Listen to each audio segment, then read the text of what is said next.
Hi, I'm Trevor, and welcome to Catching Up on Cinema. If you aren't familiar with the program, Catching Up on Cinema is a film analysis podcast wherein we introduce each other to films, expand our cinematic horizons, and, in essence, catch up on our cinema. So it is the month of July. 2021 is once again that time of the month wherein we do our special Tales from the Shelf episode. And in joining me in this endeavor, I, of course, have my good buddy Brad from the Cinema Speak podcast. How's it going, Brad? It's going excellent. Glad to be here, ready to talk about some movies from my shelf, and glad to be once again doing a video element to the show as well. This is very exciting. Yeah, this will be only the second time we'll be doing video and catching up on cinema, and this is a big fucking deal. So get hype. I'm hyped. Do I not look hyped? I mean, Brad, you're always hype. I mean, if you get any more hype, we could have some serious problems. But, Brad, would you like to tell the folks at home what our theme for this month is going to be? Well, we decided to go with something a little different than we've done before. We had the idea of just going with a specific letter of the alphabet and just kind of highlighting some movies that we have that are that specific letter. Start with that letter. And I kind of was like, oh, well, do you want to start with A? And you were like, well, of course we're going to start. You were like, are you crazy? Of course we're going to start with A. So we're highlighting the letter A in our collection. And hopefully we will have... I would assume 26 more of these, maybe 27 if we go with a numerical entry as well. Could happen. Yeah, there are some subtleties when it comes to alphabetizing things. Like, for instance, the word or I wasn't sure if you wanted to count that, Brad. We might have to get into this. Yeah, I think I've seen parts of your shelf close up enough to notice that I don't think you treat as the first letter of a film. Yeah. I don't do things that way. We may have some disputes here, folks. We could have some fireworks. Oh, boy. But yeah, today we're going to be trying our damnedest to do all the A's. And what I meant by, of course, we're going to be doing A was I was thinking along the lines of the old lady from Seinfeld who was kind enough to not refuse the pie. It's like, I'm not a psycho. It's like, no, she refused verbally. She didn't just shake her head because she is not a psycho, and nor are Brad and I, which is why we are starting our alphabetical review with the letter A in a very organized fashion. And the great thing with this is even if we continue doing a letter every single week, which we're not going to do it every single time, or every single month, which we're not going to do it, I don't think, every single month. Like, we'll have other themes. But even if we did it every single month, that's 26 months, maybe even 27. And, by then, you get right back around to A. You bought a ton of new movies that start with the letter A. You can just keep going through that loop, baby. I love it. Yeah, we'll never run out of ideas, hopefully. But yeah, as is customary, I'm going to throw Brad under the bus and ask him to go first. I find that when it comes to organizing the format of the show, Brad's just a good front man. He's the best guy to put out on the stage first. So yeah, Brad, you have the honor. Would you give us our first A? Well, let me start with a movie that when I heard we were going to do the A thing, I was like, I should watch or rewatch some of these movies that start with an A. And of course, I ran out of time and I didn't. But the one that I wanted to rewatch, because I also just really want to rewatch it, and I unfortunately I didn't. But starts with the letter A. It is Audition, directed by Takashi Miike. Is that how you would say his name? There's two E's in there, so Miike. Takashi Miike. And now I will say, full disclosure, this is the gross version on disc. This is the Shout Factory edition. Nothing against Shout Factory, but this edition from 2009. It is quite old. This was, I believe, before they even had their Scream Factory label. So this is an old disc. It is now on Arrow. You can get an Arrow Blu-ray. I did go on Blu-ray.com. It does sound like the picture quality is marginally better, but, it is kind of just like a soft-looking film in general. So it's not like, they weren't like completely blown away by it. And I don't know about like special feature-wise. I'm sure there's new stuff on the Arrow disc.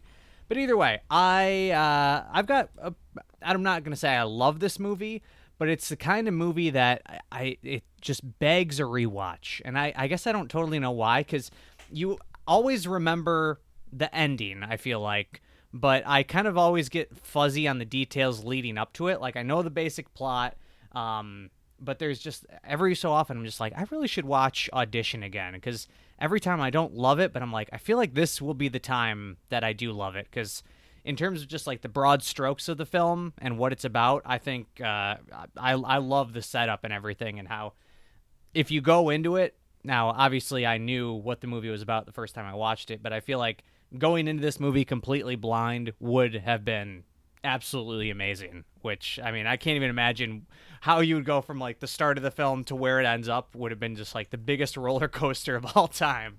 But yeah, I mean, I haven't seen a ton of Takashi Miike's films, but this one, I mean, out of like the 2 or 3 that I've seen, I would say is probably my favorite of his. But yeah, I think it's a really solid film that gets into some really uncomfortable situations and places. Oh yeah, it is very much a film of two halves. But Takashi Miike is a very interesting director, very fascinating fella. Just his path through the profession has been like it's kind of like James Gunn, I guess, where James Gunn, of course, started with Troma Films and then is now directing Marvel blockbusters and now Warner Brothers blockbusters. You know, beginning with the Suicide Squad. But yeah, Takashi Miike's path was kind of similar to that, although more protracted. Like, it was stretched out over a greater length of time. He didn't make that leap as seamlessly or as quickly as James Gunn did to mainstream film, that is. But he's a massively prolific director.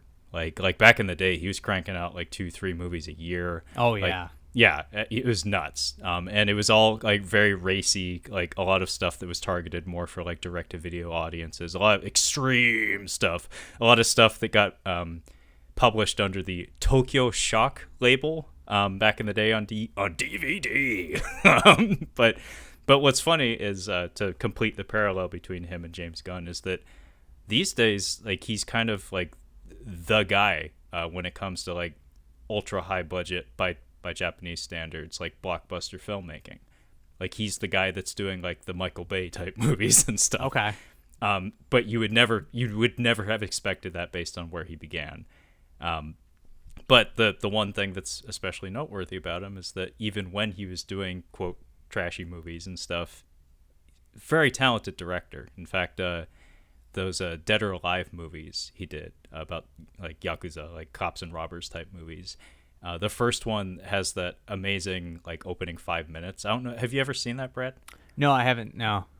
Even if you don't see the movie, just if you're interested in the power of film editing, like, check out the first 5 minutes and like just imagine yourself back in like the late 90s and you're watching MTV or something. It's like they just threw the movie into a fucking wood chipper and it came out as a work of art. Like, yeah. Miraculously. But famously, I guess, like, that sequence on the written page, like in the script that he was working from, was just nothing. It was just like, some people get shot. It's like, but then he as a director, like, put his stamp on that and like really transformed it into something. But yeah, Audition's a really solid movie, like really good. We actually reviewed it for Catching Up on Cinema a long time ago. Oh, really? Yeah, it's to date, I think it's the only episode where we reviewed 2 movies in one sitting. Oh, wow. How long? That must have been a while ago. I got to go back and listen to that. I can't remember exactly how long ago it was, but it was Highway to Hell, which stars Rob Lowe's brother. I didn't know he had a brother at the time, but he has a brother. He's not as handsome. And yeah, the other half of that was Audition. And we both, Kyle and I, had a really grand old time with it. Like, I think there's a lot of really amazing subtleties in the characterization and in that first half that, like you said, probably gets overlooked by a lot of folks. Yeah, because there's a lot of subtleties exploring like themes of like gender roles and just like, I don't know, like modern living and like some of the alienation that occurs when it comes between like gender interactions and things like that. Like, there's some really like subtly but also simultaneously like really ugly misogyny in there that's like, yeah, the way the movie's lensed, even like some of the shots, like I could totally see somebody walking into it and thinking like, oh, this is sleazy. It's like, pay attention to what they're doing. It's intentional. They are trying to offend you, but pay attention to who our framing characters are and how the lady characters are viewed in the film.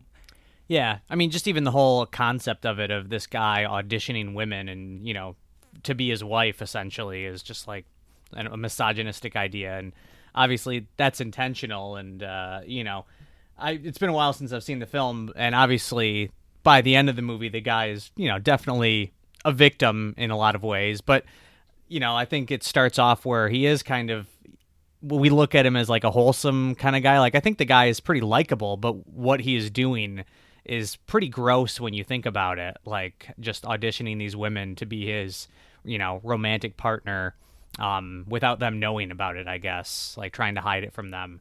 So yeah, I mean, there's a lot to dig into in those dynamics. Yeah, no, I thoroughly enjoyed it, and like you said, now that you've brought it up, I do find myself thinking about it from time to time and being like, huh, I would probably get a lot from a rewatch of that one. So as many films as he has, like, that I haven't seen, because I actually haven't seen that many of his movies, of which there's probably 100 by now. He's getting to like Jackie Chan numbers these days. Oh, it's insane. Yeah. For some reason, I would probably opt to just rewatch that one, like, above checking out one of his new ones. But it's a good movie. Folks at home, if you haven't seen it, check it out. Comes with a little booklet in the, and I love the sack. The sack's got to be like that's my favorite part of the movie. That's amazing. Yeah, the sound editing on that part is pretty brilliant. Like, they really like did some Foley shit, like, right into the microphone. It's like, whoa, shit. But yeah, actually, now that you mention it, the ability to see that movie blind, I don't know how many people that would be interested in seeing that movie have the privilege of being able to actually see it blind. I mean, you might have watched it more recently than me. I mean, the first little bit of the film, there's no real indication that it's gonna go to where it goes. I mean, it's like you're pretty good amount into the film when, like, shit really starts hitting the fan in a weird way, right? Yeah, I mean, there's some, like, suspicious elements that crop up, but nothing to that degree. I can't remember when the shot of her alone in her apartment happens, but that's a little bit of a red flag. Ah, man. I really want to watch this movie again. Well, leave it out. I mean, you have it off the shelf now. You're only like 2 steps away from popping it into the player, so just leave it on the coffee table or something. Yeah. All right. Well, I suppose the ball is to me. And damn, that's a hard act to follow. Shit.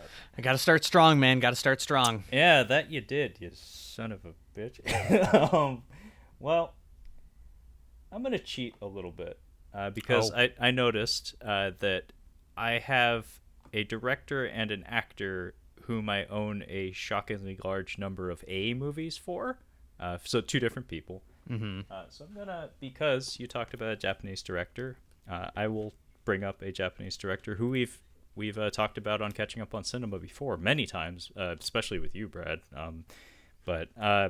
And also he's a contemporary, I believe, of Takashi Miike. He might be a little younger, but he was, like, the bulk of his filmography started coming out around the time Miike was getting traction. And that would be Ryuhei Kitamura, who, of course, I think his debut feature, I think, was Versus, which we did a full episode of on Catching Up on Cinema. I've brought him up countless times because I was kind of obsessed with this guy when I was like 14, which is the right time to be obsessed with this guy because I don't think he's talented in the traditional sense. He is very much a style over substance type director. And only problem is his style never really evolved past the year 2000 on the nose. So a lot of his movies, if you go back to them, like, they come across as a little antiquated and silly, where it's like, that's not really how we do action scenes anymore. Like, you know, The Matrix was a long time ago. Like Bullet Time was novel at the time, but not anymore. So anyway, the reason why I say I'm going to cheat is because I have 3 movies, not just one. But they all begin with the letter A, and they're all from the same director. So I may as well just do it all in one go. So I have a bootleg of Alive, which is on DVD, which of course makes Brad gag and sick to his stomach. Folks at home, if you're not aware, Brad has a allergy to the DVD format. Now, but is that available on Blu-ray? Like, can you get that on Blu-ray? Maybe Japanese Blu-ray. I don't think in this country. See, I'll give you a pass. That's okay. That's Okay. Okay. So if there's an easy upgrade for you and we're showing off a DVD, then that's where I'm gonna have some issues here. But, okay. Well, if you feel the need to spew, I don't have a paper cup, but spew into this. I got a bucket over here. I got a bucket. Okay. Or turn off your webcam or something. We don't want to upset our audience, but yeah. I also have Aragami, which is not a bootleg. In fact, this is a Tokyo Shock disc. Of course it is. And I also have Azumi, which is a bootleg. And it may actually be available on Blu-ray. So, Brad, hold your spew. But, I think Alive is probably the least of these films. It's got a decent cast. In fact, it has one thing that was kind of fun that made him kind of like a Sam Raimi-esque director of the like the 2000s, the early 2000s, was that much like Sam Raimi, he has a lot of familiar faces that crop up in his movies. Like Sam and Ted are kind of a package deal, and if you're lucky, you get Bruce Campbell at least in a cameo or something. And Kitamura was kind of the same way, where he had Sakaguchi, who these days is like at the top tier of like action, like martial arts cinema in Japan. He has a wonderful YouTube channel where he just like goes to restaurants and guzzles ramen, and then goes and spars with athletes. It's a bizarre combination of things. And he has this little like ninja teddy bear sock puppet that hangs out with him. It's bizarre, but he went from doing, shitty no budget movies in the woods with his friends, a la Evil Dead, to doing that on YouTube and being in movies like Reborn, which you can find on Shudder, which is kind of like top end of like Japanese martial arts cinema in the 2020s. But Sakaguchi was in Versus. He's in Alive. But this is actually, they did a role reversal where Sakaguchi usually played like the hero in Kitamura's films. But for this one, they made him the villain, and then they made the villain of Versus the hero in this one. It's Hideo Sakaki, who's popped up in.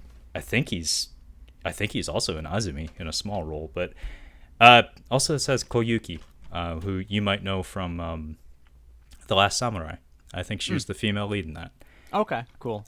But it's based on a manga. It has like a sci-fi bent to it. It's a bottle drama on top of being a sci-fi action film, which is kind of appealing to me. I like bottle dramas. I like one location type movies. And similarly, Aragami was part of a really cool like filmmaking project where I don't remember the name of the other director, but it was Kitamura and I think a female director who they did something called the Duel Project. And I love shit like this, where it's like it was like a publicly disclosed like art project basically involving short films. And actually, I think they blew them up to features. But basically, it was like can only have 2 or 3 characters, has to take place in one location, and has to center around a duel. So Kitamura made Aragami, which is about like a immortal like demon that's just hanging out in a shrine, and then 2 samurai show up after like surviving a battle, and he repeatedly restores the one back to life so he can fight him to the death. He's like, buddy, I got nothing to do. I got nothing but time. Be a bud and just like kill me. But like, you got to do it right. Like, you got to like for real kill me. I can't just let you kill me. Yeah. It's not how this works. So the whole movie is just it like plays out in a series of like rounds, almost like a boxing match or something, where they fight. Our hero gets gravely injured. He takes a break. He takes a breather. The demon like ushers him back to his feet, and then they fight, and then they get to know each other via dialogue in between. That's a cool premise. That's pretty cool. I haven't seen the other side of that project, but the other movie I think is called 2LDK, and it sounds really good. Like it sounds probably. I think it's supposed to be the better movie actually. I don't remember who directed it, but it's 2 young women who share a very small apartment together, and over the course of the film, it's like one location film. I think they discover that their lives are intertwined, and like the one is like banging the one's dude, and they go at it. they go at it like physically, and they like trash the apartment over the course of the movie. It sounds pretty fucking awesome. That is cool. I love that, just the like two different directors taking the same kind of basic, setup. That's like Project Greenlight, man. I heard they're doing a new season of that. I'm hyped. Love Project Greenlight. Yeah. I never watched that, but on a conceptual level, I always thought it sounded great. Yeah, it's great. It's a lot of, it's like trashy reality TV, but it is a lot of fun. Well, case in point, the only Project Greenlight movie I know for a fact I did see was Feast, which is not highbrow cinema. No. But I do give them points. They did kill the kid, which is something I would like them to do in movies more often, especially horror, where it's like, dude, kids die too, like every fucking day. Like, they shouldn't be off limits, especially when monsters are involved. Jesus. Do I got any kid death movies over here? I can. I'm going to be very disappointed, Brad, if you don't have any child death in your stack of A's. We'll see. Yeah, but last movie is Azumi, and it's actually probably objectively the best movie of the ones I just mentioned. It's also probably one of the higher budgeted movies that he's made. Funny enough, he's made some American films. In the beyond the mid-2000s, he started migrating over here, and in fact, it seems like he's more interested in working in the American film market, especially in the horror genre. Straight up horror. Like, he showed a proclivity for shoehorning Matrix style, like, protracted fistfights into his movies. Case in point, Midnight Meat Train, which, have you seen that, Brad? I have. That's when Bradley Cooper's in that, right? Yeah. That is baby Bradley Cooper, and not baby Vinnie Jones. It's based on a Clive Barker story, apparently. Probably not a very good one. But yeah, for whatever reason, our lovely Japanese director decided, you know what would make this horror movie better? If we had a big old fist fight in the pile of bones at the end. It's like, he's a rugby player. He's from Philly. They could probably do something good. But because of his instincts to throw his quote like horror movies into that area, it's like, I don't think he's terribly interested in scaring people, but he did some other American horror movie involved like a sniper in the American like West or something. Like, okay, it was like a bunch of teenagers, their car breaks down and they're pinned down by like some redneck sniper or something.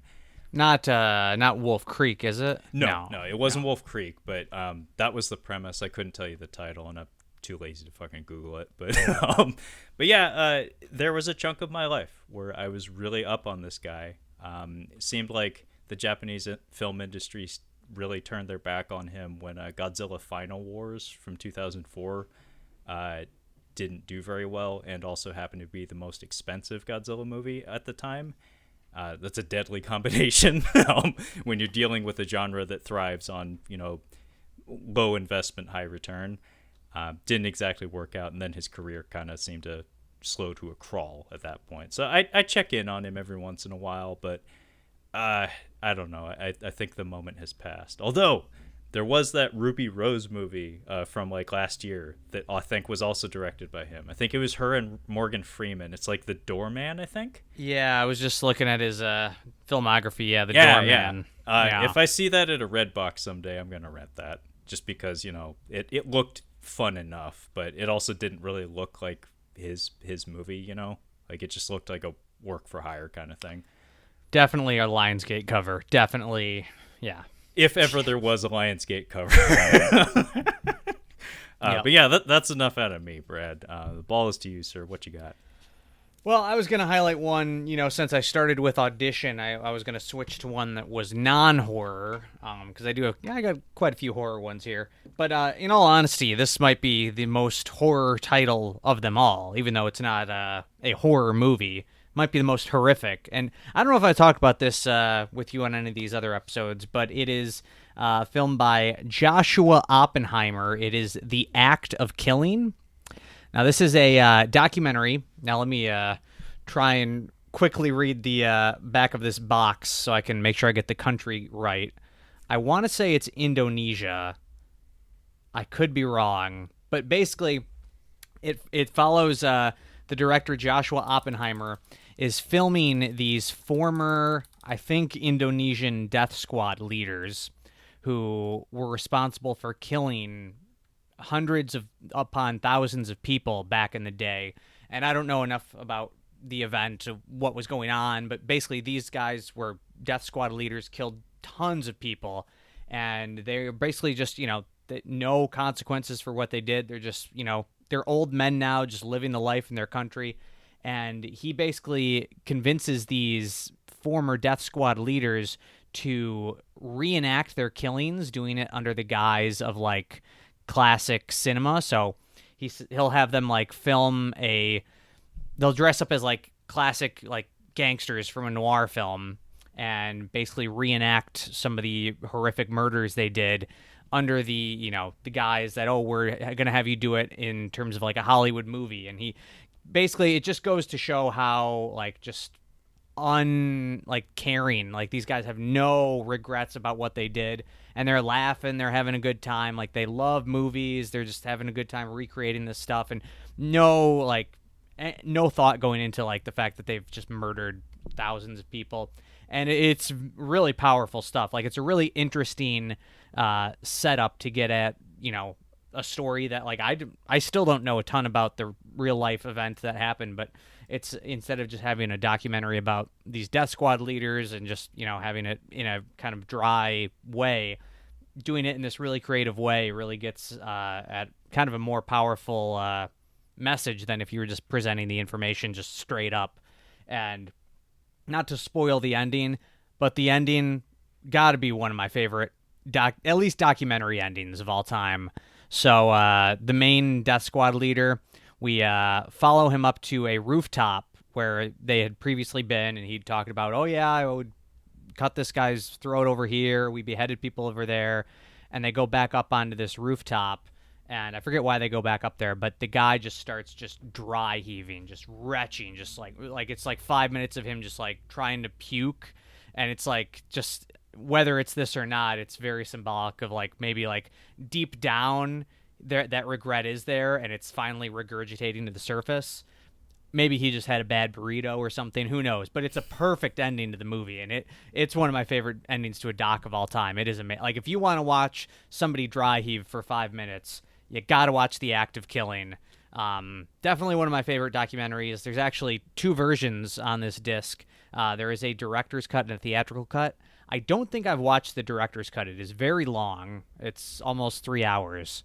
But it's an awesome film. It is produced by Werner Herzog and Errol Morris, so it's got some good names attached to it. And there is a follow-up film. It's called, I want to say it's The Look of Silence or something. And that one, I like that one not quite as much as this one, but it was a very good film as well. So yeah, this is not it. Like I said, it's maybe one of the most horrific films I own, but it is a really great watch. No, it sounds like very powerful filmmaking. Mm-hmm. Just on a conceptual level, it's like, wow, there's a lot to be learned from this, just about the human condition in other parts of the world in different times. I don't know, like my knowledge of like Indonesian history post World War II and stuff is not exactly that deep, but I could throw out the name of a couple of dictators that I'm aware of. I think Sukarno and Suharto were, I think those were 2 of them. But yeah, really, really ugly stuff. You have actually brought this one up before. I think on one of the earliest episodes of Tales from the Shelf that we've done. Yeah. But this is part of the appeal of having the video format be introduced, because it's almost like revisiting the thing all over again. This way, the folks at home actually get to see the damn thing. Clear case. Ooh, beautiful. Clear. I believe you got a nice booklet in here. Really just great stuff. You got some pictures and words. Oh, yeah. Yeah, really awesome. Yeah. Draft House put out the Blu-ray, Draft House Films. So, oh wow, I only have one of their discs. Yeah, but I'm very, very happy with it. It's The World of Kanako. Nice. And it's the only disc of theirs I have. But I'm very, very happy with how it turned out. But who was the director of that one again? Joshua Oppenheimer is his name. Do you know anything else he's done?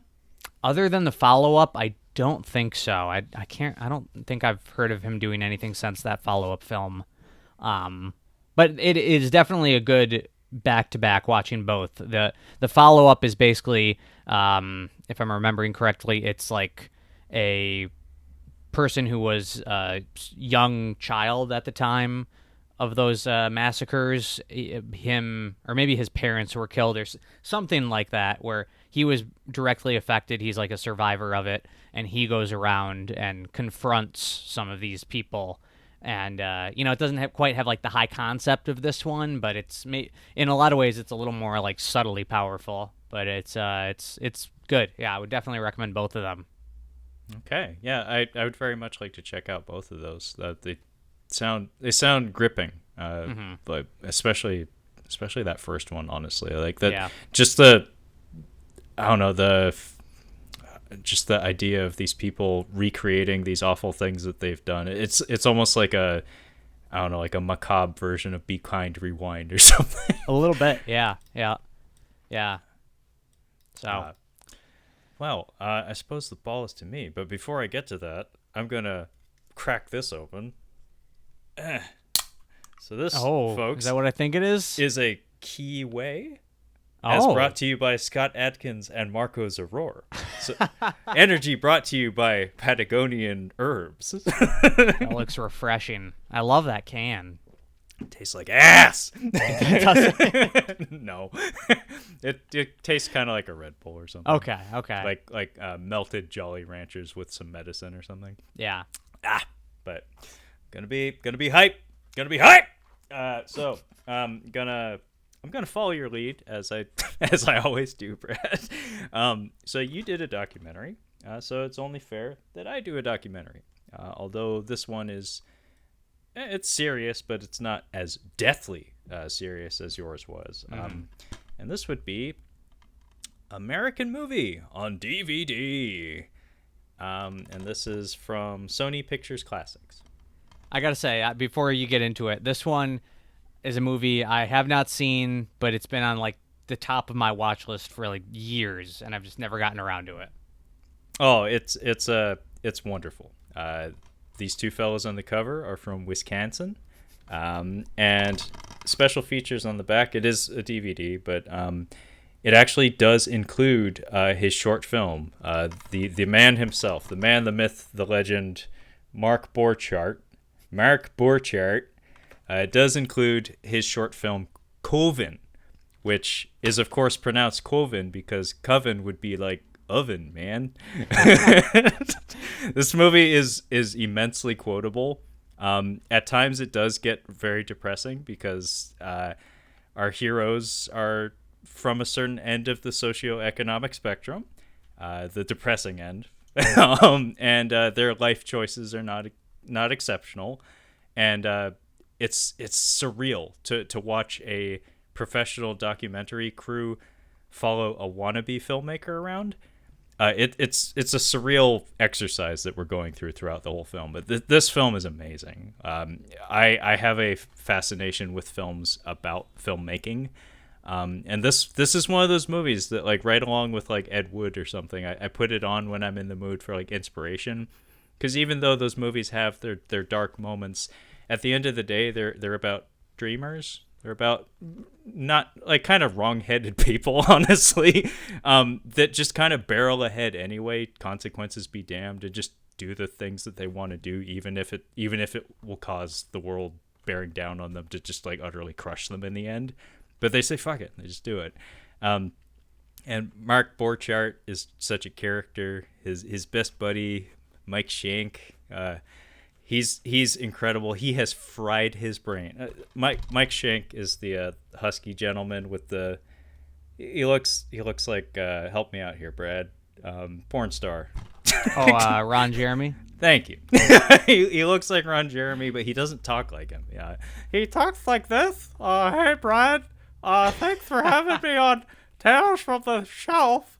It's really great talking about DVDs with you. Yeah. Like, that's literally what he sounds like. He's a beautiful human being, but his brain has been completely fried by any number of drugs, mostly acid. And he has a wonderful story about it too, probably about the day that his frontal lobe ceased to exist. But, yeah, Brad, you need to see this movie. You should own a copy of it just because your appreciation for film, and it's really well cut together. And it's just about, the trials and tribulations of a guy who probably should focus more on getting his affairs in order rather than, achieving his dream of making a film. But he knows what he wants, and it's not necessarily what's good for him. But part of what's kind of shocking too is that while I make it sound like he's terrible and like he's totally untalented and he shouldn't be anywhere near a camera, he's actually not half bad. Like, I think he did go to like community college for filmmaking. He, for fuck's sake, the time period in which this movie was made is probably one of the most depressing aspects of it. Because I believe it was shot in the 90s, like the first half of the 90s. That's what the clothes tell me anyway. So, Brad, think about it this way. You have a guy who's trying desperately to make a short film. He's shooting it on 8mm, and he's using the college resources to by hand, cut and tape literally stitch his film together with the help of like his mom and neighborhood friends and stuff overnight at the college, mind you, not like resources that he has to like rent time out for and stuff.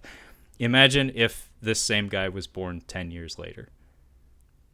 Be a little bit easier on him. It'd be a lot easier. Like, yeah. All the things he would have wanted to do would have been so much easier. He wouldn't have had to go so far into debt. He wouldn't have had to like waste all these producers' monies and things like that. Like his world would have been a happier place probably if he was just born 10 years later. But I can't recommend this movie enough. It's so fucking quotable too.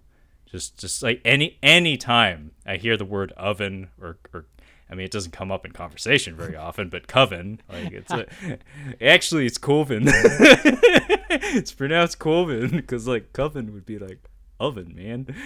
You just got to ask people what is their least favorite season of American Horror Story, and that could be a good way to get people to say coven. Don't you mean coven? All right, is that show any good, Brad? No, not really. I mean, it's like fun in a trashy way if you want like really over the top performances, but it's not very good. Okay. Well, but yeah. This is directed by Chris Smith, by the way. And he's been actually doing a lot of stuff. I don't know if you followed him at all. He's been doing a lot of stuff lately. He did the Fire Festival documentary on Netflix. Oh, he did. Yeah, and I watched that. Yeah. Which I liked. I thought it was good. It's fine. Like, it's not super in depth, but it's a serviceable documentary. Yeah, and he also had he did another Netflix doc. I think he did like a true crime Netflix doc too. So he's good. He's been getting solid work. I mean, if you're in Netflix's pocket making docs and true crime series these days, I mean, you can't really complain about that as a filmmaker. So. Wow. Well, that makes me happy because one thing that needs to be said about the movie is that it is well cut together. Like, it's an entertaining watch. It's not just that we have these cartoon characters to watch the whole time. It's like it's actually a well curated and well put together documentary. Mm-hmm. So, while so much of the credit just goes to the two guys on the cover just for being, credit to Chris Smith as a filmmaker as well. And you like movies that are about making movies. I think I remember that, right? Yeah, you could say that. But that's enough about American movie. Brad, ball is to you, sir. What you got? All right. Well, I will mention a movie that was inspiring for me. This movie inspired me in many ways. It's a film from my childhood that I watched countless times. No, this one, maybe I watched it at too young of an age. Maybe. I mean, this one wasn't the worst movie. It's not the worst one I watched at too young of an age, but maybe like might have watched this one a few years too early. But either way, it's a great movie. It is Arachnophobia with my boy Jeff Daniels, Now, I was wondering if something like this was going to happen. Are we going to have a... Yes. On DVD. Sealed DVD. Oh, sealed. Yeah. Interesting. Yeah, so Yeah. proceed. Well, I mean, I will say with the Blu-ray, because it is owned by Disney, I believe it's a Hollywood Pictures film.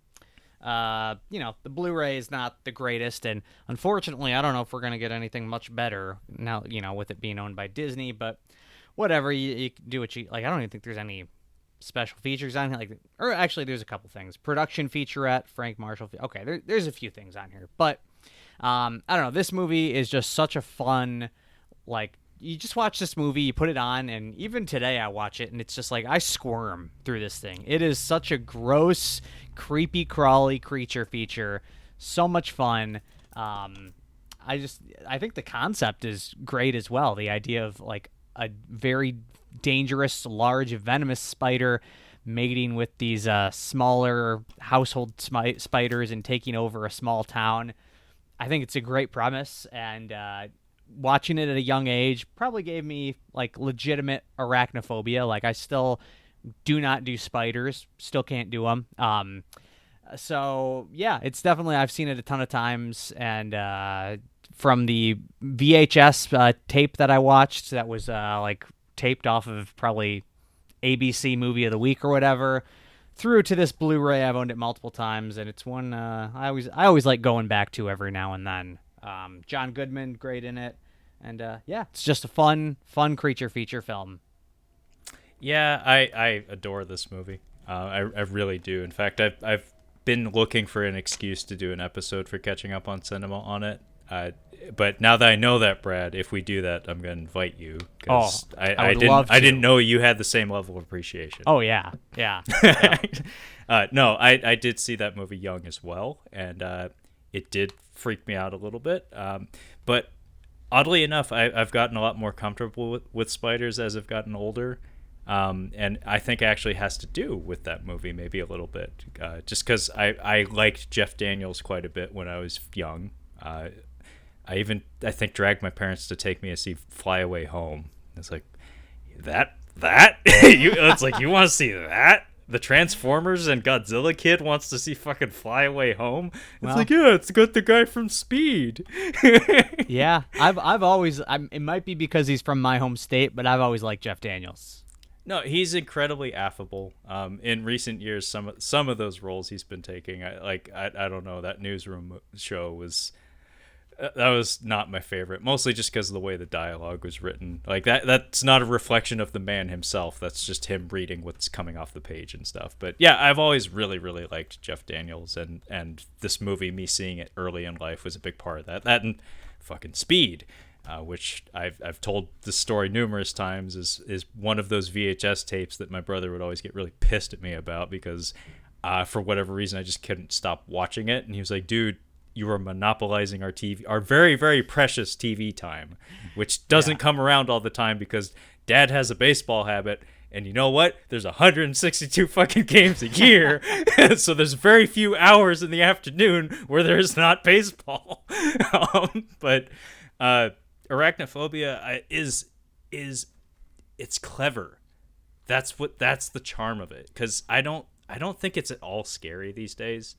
It's too fun to be scary, for me anyway.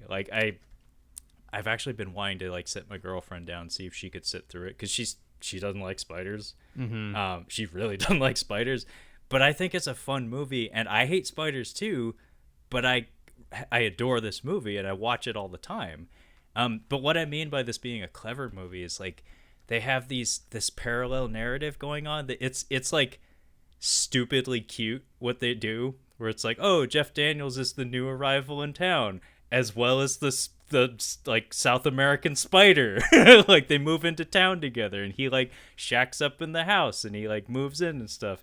We cut to the spider banging one of the local spiders and making a bunch of baby spiders and stuff. Mm-hmm. So we keep cutting back and forth, and we establish this narrative parallel between the fucking spider and the new doctor from the big city moving to the small town and stuff. But yeah, John Goodman steals the show. His music cue is great. They were looking at a picture of him when they wrote that. I was actually, while you were talking, I was actually reading who the composer was. It's Trevor Jones, who, if memory serves, I think is the Hellraiser guy. Okay. Very talented composer, and he gets to flex some muscles. He has some motifs for like the big spider and for like the little spiders, and of course Delbert's theme. His name is fucking Delbert. And he looks and acts like a Delbert. 100%. Yeah. But I remember using like one of those file sharing services, like I think it was Emule. I started out on like Napster, of course, and then Kazaa at one point, and I think I got to Emule after all those crapped out and stuff. But I think I used one of those to get the final confrontation track from that movie. It basically everything from the Wine Cellar. Really awesome piece of music. It's too good for what it is. It's literally a man fighting a spider in the basement for like 7 minutes. Yeah. But it's like this epic orchestral arrangement. It's laughable in concept, but when you're in it, like when you're invested in the film, it's fucking thrilling. Oh yeah. I think it's got a good tonal balance, because like it is very fun and funny. Doesn't take itself too seriously, but I mean, I wouldn't say it's scary, quote unquote, but like the last time I watched it, it's just a squirm movie. I was squirming. Like the shower scene. Oh, I remember that scared me as a kid. It's a really subtle thing, but one of my favorite moments, and like genuinely suspenseful moments in the movie, is when they're investigating, I think it's the old lady's house, like the one lady in town who was nice to Jeff Daniels. After she's passed away, they're looking for the little spider to get a sample of it, to like probe it and stuff. And Julian Sands has not arrived in town yet. Julian Sands is truly bizarre in this movie. He basically kills himself. Like why are you futzing with the web? You of all people should know that is not a good idea. But he arrives in town and dies in like inside of 5 minutes. But his assistant is with them, and there's that moment where they're like turning over all the objects in the house, and they're just kind of like fucking around. The one fat guy's like smacking stuff with a rolled up newspaper, and he's also like helping herself to her snacks. And then he like sticks his hand inside the I don't know, the animal crackers box, and he like pulls out a wad of candy, and it turns out there's a spider in there, and he like freaks out. He's like, ah! It's dead, so no danger. But the real danger comes when like one of them opens a cabinet or something, and a spider like jumps. And the assistant guy makes this noise I'll never forget. He just goes, like he does like one of these, but he goes like, and the suspenseful beat though is Jeff Daniels' reaction to it, because it's so genuine, and I've had it myself, where you just glued to the wall, and he can't move. He just cannot move, and this little tiny spider's just mean mugging him from the table, and the assistant guy is like, I need you to take a step towards it. And he's like, I can't do that. Like, you were asking the wrong person. But it's like when what they say about like heroism, where it's like acting in the face of fear, basically.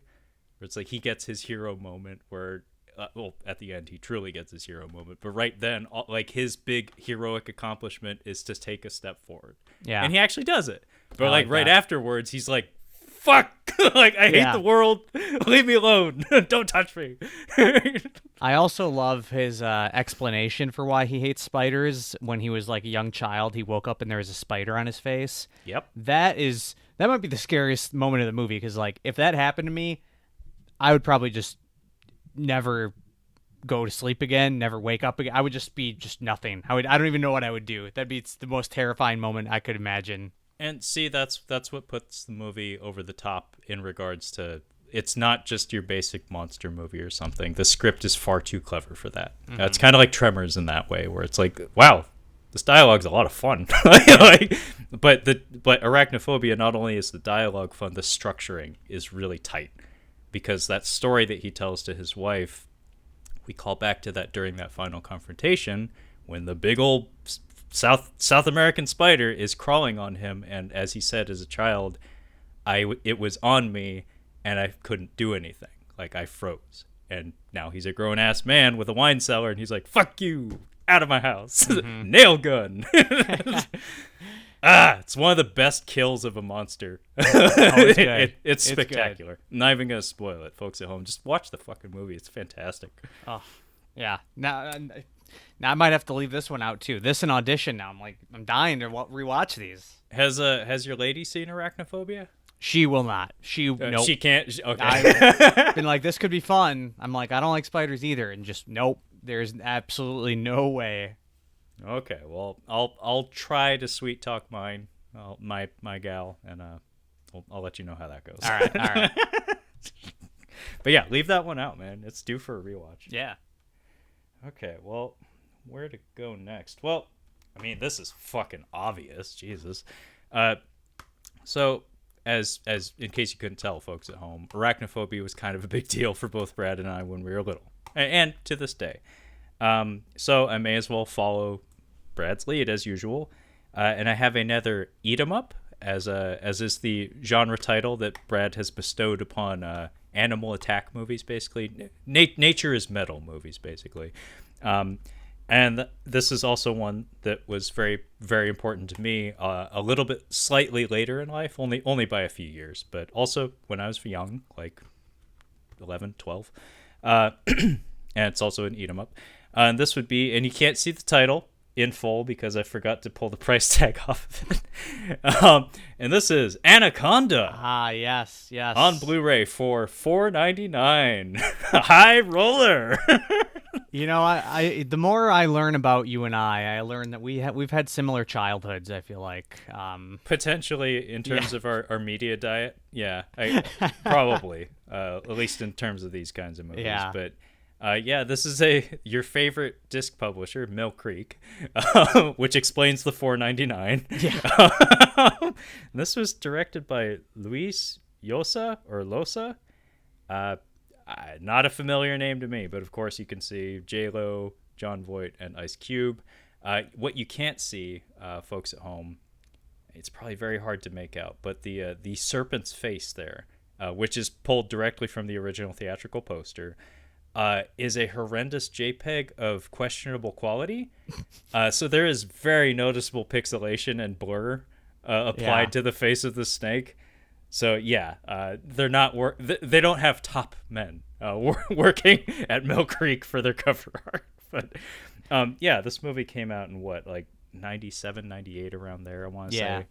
And it was just one of those things. I rented it on VHS. I got my dad, I think, to record it, so we did the double VCR thing, and much like Speed, just I kept watching it over and over. I did the same fucking thing for Deep Blue Sea, now that I think about it. But Anaconda, for sure, I watched this movie so many fucking times, and it's one of those things. It's like so many people will tell you it's bad, and that's probably because they haven't seen it. Yeah, I rewatched it. It was maybe 3 or 4 years ago now, and I didn't think it was amazing by any means, but I still had fun with it. When I rewatched it, I felt like there was not enough. I can't remember if the third act or the second act. One of the acts felt like weirdly like we almost jump over the second act. Like it's just something with the structure of it felt a little weird to me. I think I know what you're talking about, and this is a bizarre aspect of this film. So unlike Arachnophobia, the script and the structure of Anaconda is not amazing. That's by far the weakest part of it. The weird element of the structure of this movie is that there are two snakes, and the one that does all the fucking killing is actually supposed to be like the lesser of the two snakes. And the big mean snake that shows up at the end is only there for the end. And it gets one kill? Like, Jon Voight is literally its only kill. Mm-hmm. So it shows up for the final fucking scene in the movie. And meanwhile, we have this other badass snake that has been killing people left and right. Gets unceremoniously shot in the fucking face at, like, the hour-and-a-half mark of the movie. And then this new, bigger, meaner snake shows up and does a whole lot less. So it's like, in terms of like payoff, it really kind of drops the ball in that sense. But I think the entire third act of this movie may have been like restructured or something. I know very little about the production of this movie, but we spend the entire movie on the boat, and then the entire final, like not even act, like the last scene of the movie takes place at like this refinery or something, which houses the final snake. And that's literally all that we do there. It was like we get pyrotechnics and a snake, and then the movie ends. Yeah. Maybe that's what I was remembering. It's like, yeah, that big waterfall sequence caps off the second act, and then there's not really much of a third act. It's Exactly. Yeah. We kind of hustle to the finish line basically, and it doesn't help too that, like I said, that first snake, it gets all the cool shit to do, because that waterfall. There's a reason they put that in the fucking trailer. Like, I don't care who you are, that dude from Jumanji getting ganked by a snake on a waterfall. Good. It's good. Like, questionable CGI or not, just on a conceptual level, that's a cool way to off somebody. Mm-hmm. It's like, oh, you thought you was jumping? Not today. And honestly, you look at the cast and the characters, like, pretty good for this kind of movie. Like, you know, they're all like, not that any of the characters themselves are amazing, but they're all, you know, varied enough and interesting enough that you compare this to like some of the really bad eat 'em up films, and it's definitely upper tier, I would say. You know, not an amazing film, but there's enough where I'd say I think it's a good movie. Yeah, I like that they continue the long-standing tradition of putting Eric Stoltz in heavy makeup, because that just seems to be a requirement for any role that he takes. In this one, he gets unceremoniously ejected from the film, like in the first 20 minutes. He gets a tracheotomy and gets put to sleep, and then he comes back for a second, only to get another throat injury and put back to sleep. But then he's okay by the end, so he survives. But he is not present for the film, even though he's kind of being framed as the main character, which actually is kind of a cool twist. Because if you just look at the people, like, on an aesthetic level, you know, late 90s, like, horror movie, monster movie, what have you, you would expect Eric Stoltz, you know, to make it to the end. It's like, oh, we need our breeding pair. That's horror. It's monster movie traditions. Like J-Lo and Eric Stoltz. Sure. Why the fuck not? It's like, no! It's like, you didn't realize Ice Cube was in this movie. And much like LL Cool J, I want to say Ice Cube is mostly unkillable in Hollywood. Like, LL Cool J is confirmed immortal. Like, he just cannot be killed in cinema. Ice Cube, I want to say, has been offed at least once. I've never seen a movie where he died, but like, yeah, I want to say he is close to unkillable. LL Cool J, I'm pretty sure, is actually immortal though. Yeah, I'm gonna have to do some research on that potentially, but sounds about right. Yeah, but like I said, it's kind of fascinating that they, you know, it's kind of a bold move to have, you know, the basic white guy, the you know, peanut butter sandwich on white bread, like, excuse him from the film. It's like in favor of J-Lo and Ice Cube. It's like, yeah.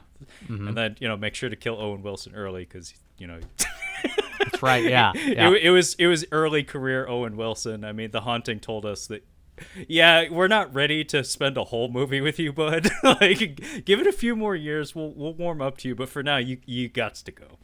But again, I like his character in the film, how he kind of like sides with the villain of the movie. Like, that's pretty good. Like, he's not like a bad guy, but he's like siding and, like, you know, taking the stance of the villain and, you know, helping him out. Like, that's, I don't know. There's some interesting stuff in this film that's better than you would expect. Yeah. I don't know if I'd call it better than you'd expect, but Jon Voight is the one thing we've been talking around, because I don't think this performance is good. No, but he made choices and he committed to them, which I can appreciate. Baby bird, baby bird, baby bird. I like when he flips the bird while showing his scar. He's like, yeah.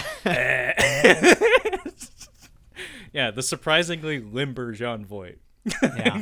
Because the way he offs that baby bird, man, that guy's got hops. Like, he got like a vertical leap of 6 feet. And am I remembering wrong, or this could be me just totally misremembering, but is Danny Trejo the first kill of the movie? Is he on the boat? He is. Okay. Yeah. I don't think What a cast. What a cast. It's a solid cast. I think literally the only guy who is not recognizable in the entire cast is Mateo! Yeah. Which, of course, I remember because Ice Cube spends roughly the first third of the movie just yelling, Mateo!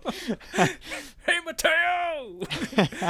Yeah, that guy is the only truly expendable character in the movie. Yeah. Like, everybody else is actually a character before they die. Like, even Owen Wilson, like you said, he does a thing. Like, he has a pivot moment.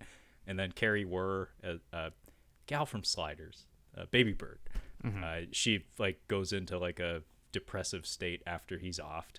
By the way, the eye and the mouth indents in the snake's gullet when it swallows Owen Wilson, that was... taking some creative liberties with the anatomy of snakes, but I dig it. You gotta think that we're just like, we gotta do it, right? I like, mean, come on. if you're gonna be cute in a movie called Anaconda, fuck it, let's just do it. Yeah. Why not? But yeah, I love the wink when John Voight gets spewed. when I was younger, I thought that was the scariest part of the movie. I was never scared of Anaconda. I think this, truth be told, Brad, I think the scariest part of Anaconda is when the wasp goes down Eric Stoltz's throat. Yeah. Yeah, when he's like diving and he's untangling the prop of the boat, and then he starts like thrashing around in his diving suit, and then they have to do the tracheotomy on him, and then they pull a giant fucking bug out of his throat.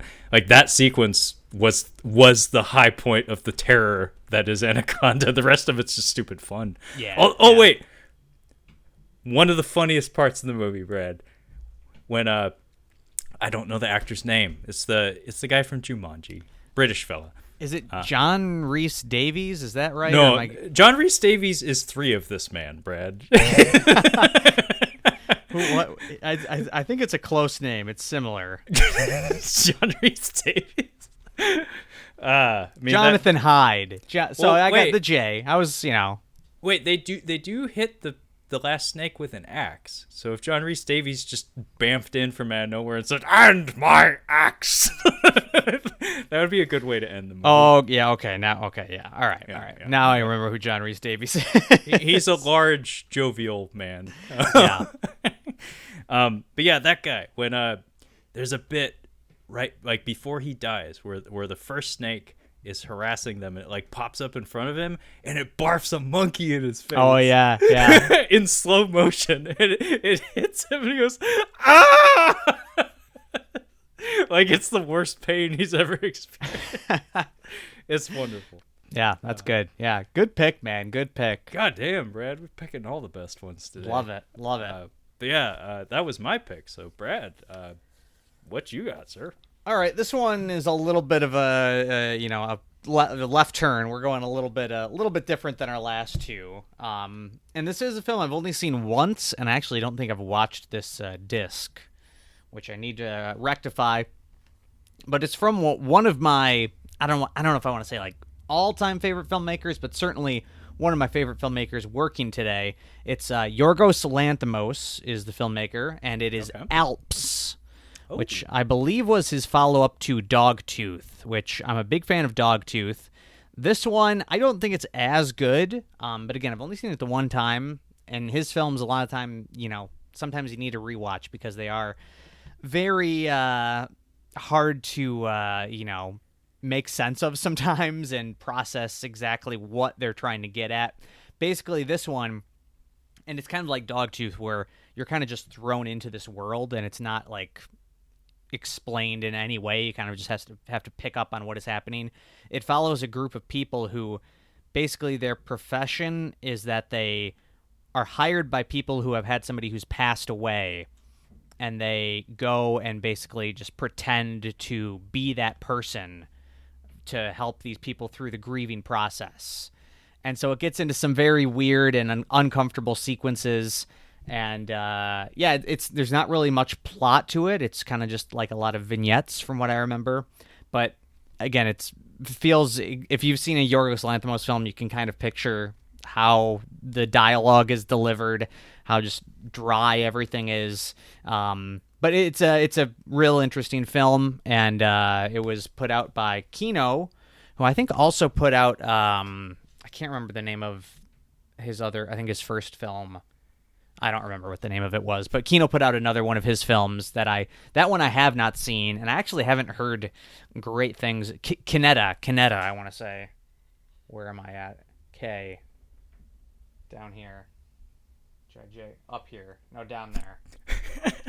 Somewhere down there. Maybe do I not have it? Well, anyway, it doesn't matter.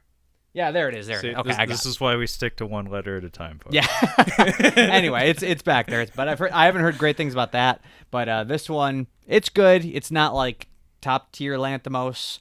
I'd actually maybe put it in bottom tier. But it's if you're a fan of his, definitely worth watching. Okay. I actually hadn't heard of that, but just on a strictly conceptual level, that sounds really fascinating. Mm-hmm. And correct me if I'm wrong, Brad, and I more than likely am. Was this the fellow that did The Lobster? Yep. The Lobster, The Favorite, and Killing of a Sacred Deer are his English language films, I want to say. Okay. I think that's all of them.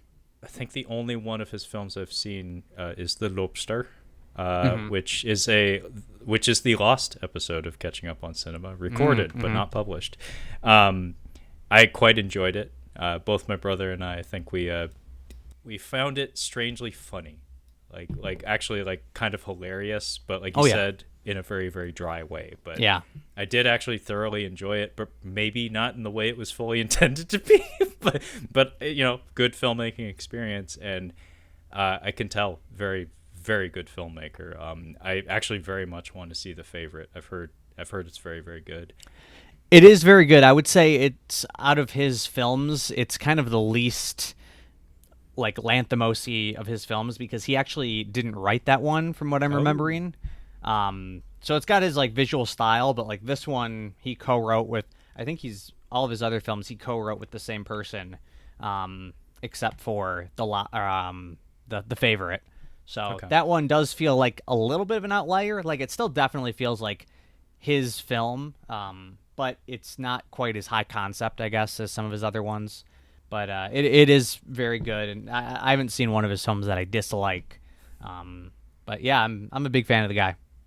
Okay, I think Kyle has seen Killing of a Sacred Deer, and he had very good things to say about it. Mm-hmm. That's one I'd also like to see, though I'm in slightly less of a hurry, just because it sounded like I'm going to walk away from that being kind of mad. And, that's not the way I like to feel after watching a movie. But just like, I have a feeling that's like, I don't know about this guy. This is not my kind of guy. Yeah. I would say pretty much all his films are not going to leave you with a good feeling at the end. Yeah. Fair point. But, I'll have to keep an eye out for Alps, because just, wow, that concept is... I could see that being very funny, very sad, very like every element of the emotional spectrum could come out of a concept like that, and knowing that it's in the hands of a very, very capable filmmaker. Yeah, I'm trying to like picture what it's going to be, and I'm actually kind of excited to check it out. Oh yeah. I would still say Dogtooth I would recommend very highly. I think whether you like it or not, I don't know, but it's definitely there's a lot of interesting stuff there, and it's pretty fucked up, man. There's some fucked up stuff in that. Yeah, see, it's funny because like there's some film critics that I follow that they name drop that movie all the time, and they all just kind of chuckle when they do it. So I know that movie has a reputation, but I don't actually know what that reputation is. All I know is it's just like Dogtooth. Yeah. Like it's that kind of movie. So I guess I should put that one at the top of my watch list if I'm in a Lanthimos-y mood. Yeah. This is one thing I like about the Oscars, actually, is that was nominated for Best Foreign Film when it came out. And I didn't know anything about Yorgos Lanthimos. I just saw that was nominated for Best Foreign Film, and I happened to see it on Netflix. And I was like, oh, let's give it a shot. I didn't know what I was expecting, and it was just like, whoa. And then kind of from there, I was like, had him on my radar. So I kind of had him on my radar before he even made the jump to English language films. Okay, so it was kind of like blind buying or like blind clicking on a movie and discovering it's like, oh, it's kind of like those Italian zombie movies where it's like, oh, it's called Zombie 3, but in actuality it's a Serbian film or something like that. Yeah, it's not about dogs. It is not about dogs. I would have assumed, but you never know. Yeah. Yeah, well, that's fascinating. Some high art shit. By the way, who put out that disc? I forgot to. That was Kino put it out. Okay, gotcha. Where do we go from here? Let's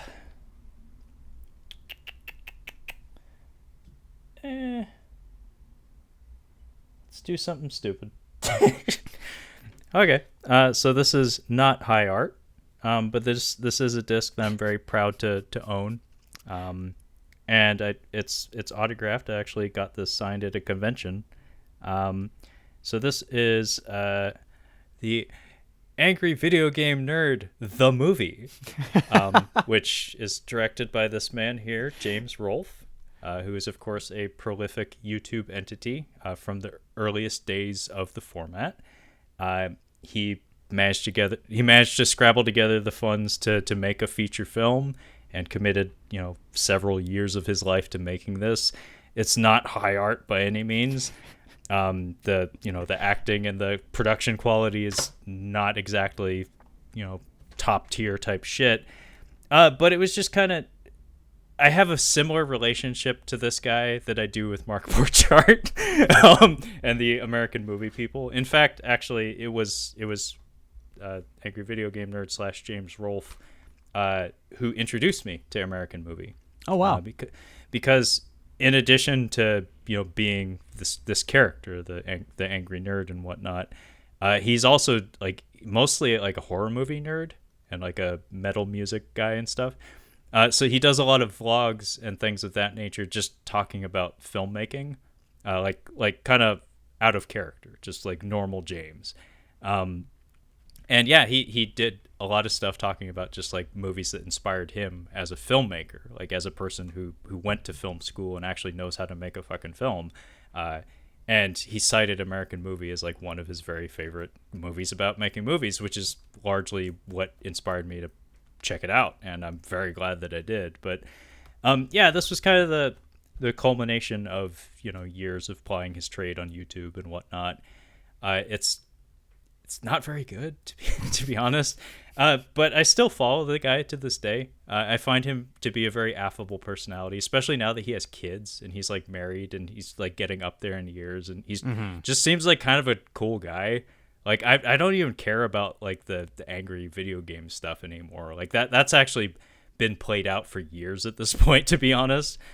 But just as a personality that exists on the internet, he has a good temperament and a lot of precious insights that you can't get just anywhere, and it helps too that Brad, he has a insane movie collection that you and I would both be very, very envious of. In fact, I think I sent you a video of him just doing he's not on camera, it's just him like holding a camcorder up to his collection. Yeah, I think maybe you did.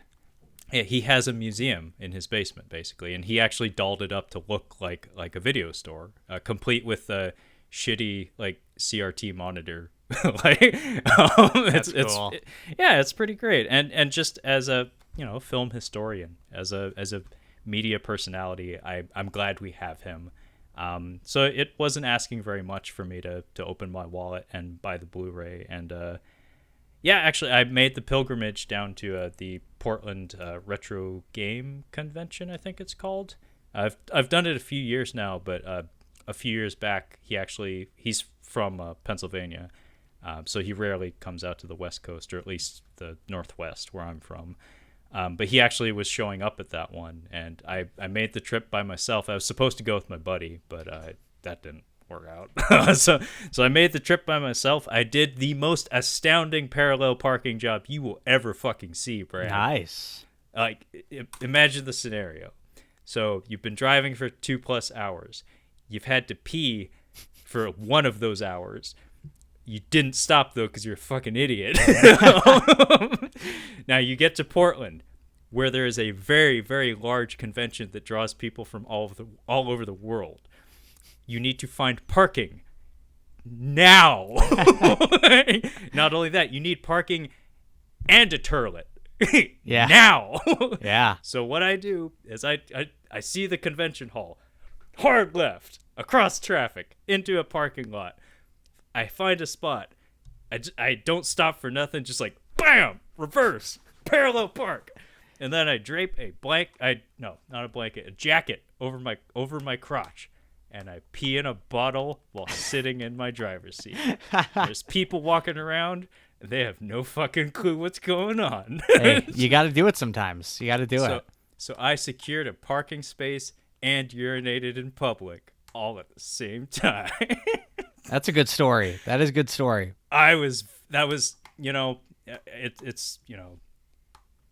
a man moment. It's like, you know what? I've spent like 30 years of my life like dealing with toxic masculinity and stuff, but you know what? This time it actually paid off. Hey, you know it's good that you're still telling people about it. You know that had to be pretty epic. Oh yeah, it was my Jeff Daniels grappling with the spider moment. Yeah, it's like, you know what? Courage is acting in the face of fear. And God damn it, I was fearful that I was going to piss my pants and not be able to make it to that convention because I did not have a second pair of pants in that car. Hey, you just would have had to put the jacket on and tie it across your waist, man. I mean, that wouldn't have been out of place at that particular convention. And I did mention it was a retro game convention. Honestly, having pissed your pants probably wouldn't have been that out of place either. I bet you wouldn't have been the only person in there with pissed pants. Yeah, there are a lot of ponytails at that convention, Brad.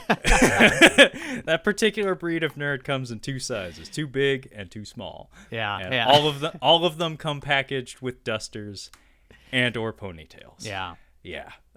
I gotta say though, I am a fucking dime piece at that convention. Yeah. Well, is that why you went? You wanted to just show off at all? Or? No, I was actually spoken for at the time. There you go. There you go. Yeah, yeah. So I wasn't there for that. Okay. But you know, I'm just glad I didn't piss my pants. But yeah, I could have shown up and been like, Mr. Rolfe, sir, I've been a fan of your work for a decade plus. I pissed my pants getting here. Could you please sign my Blu-ray?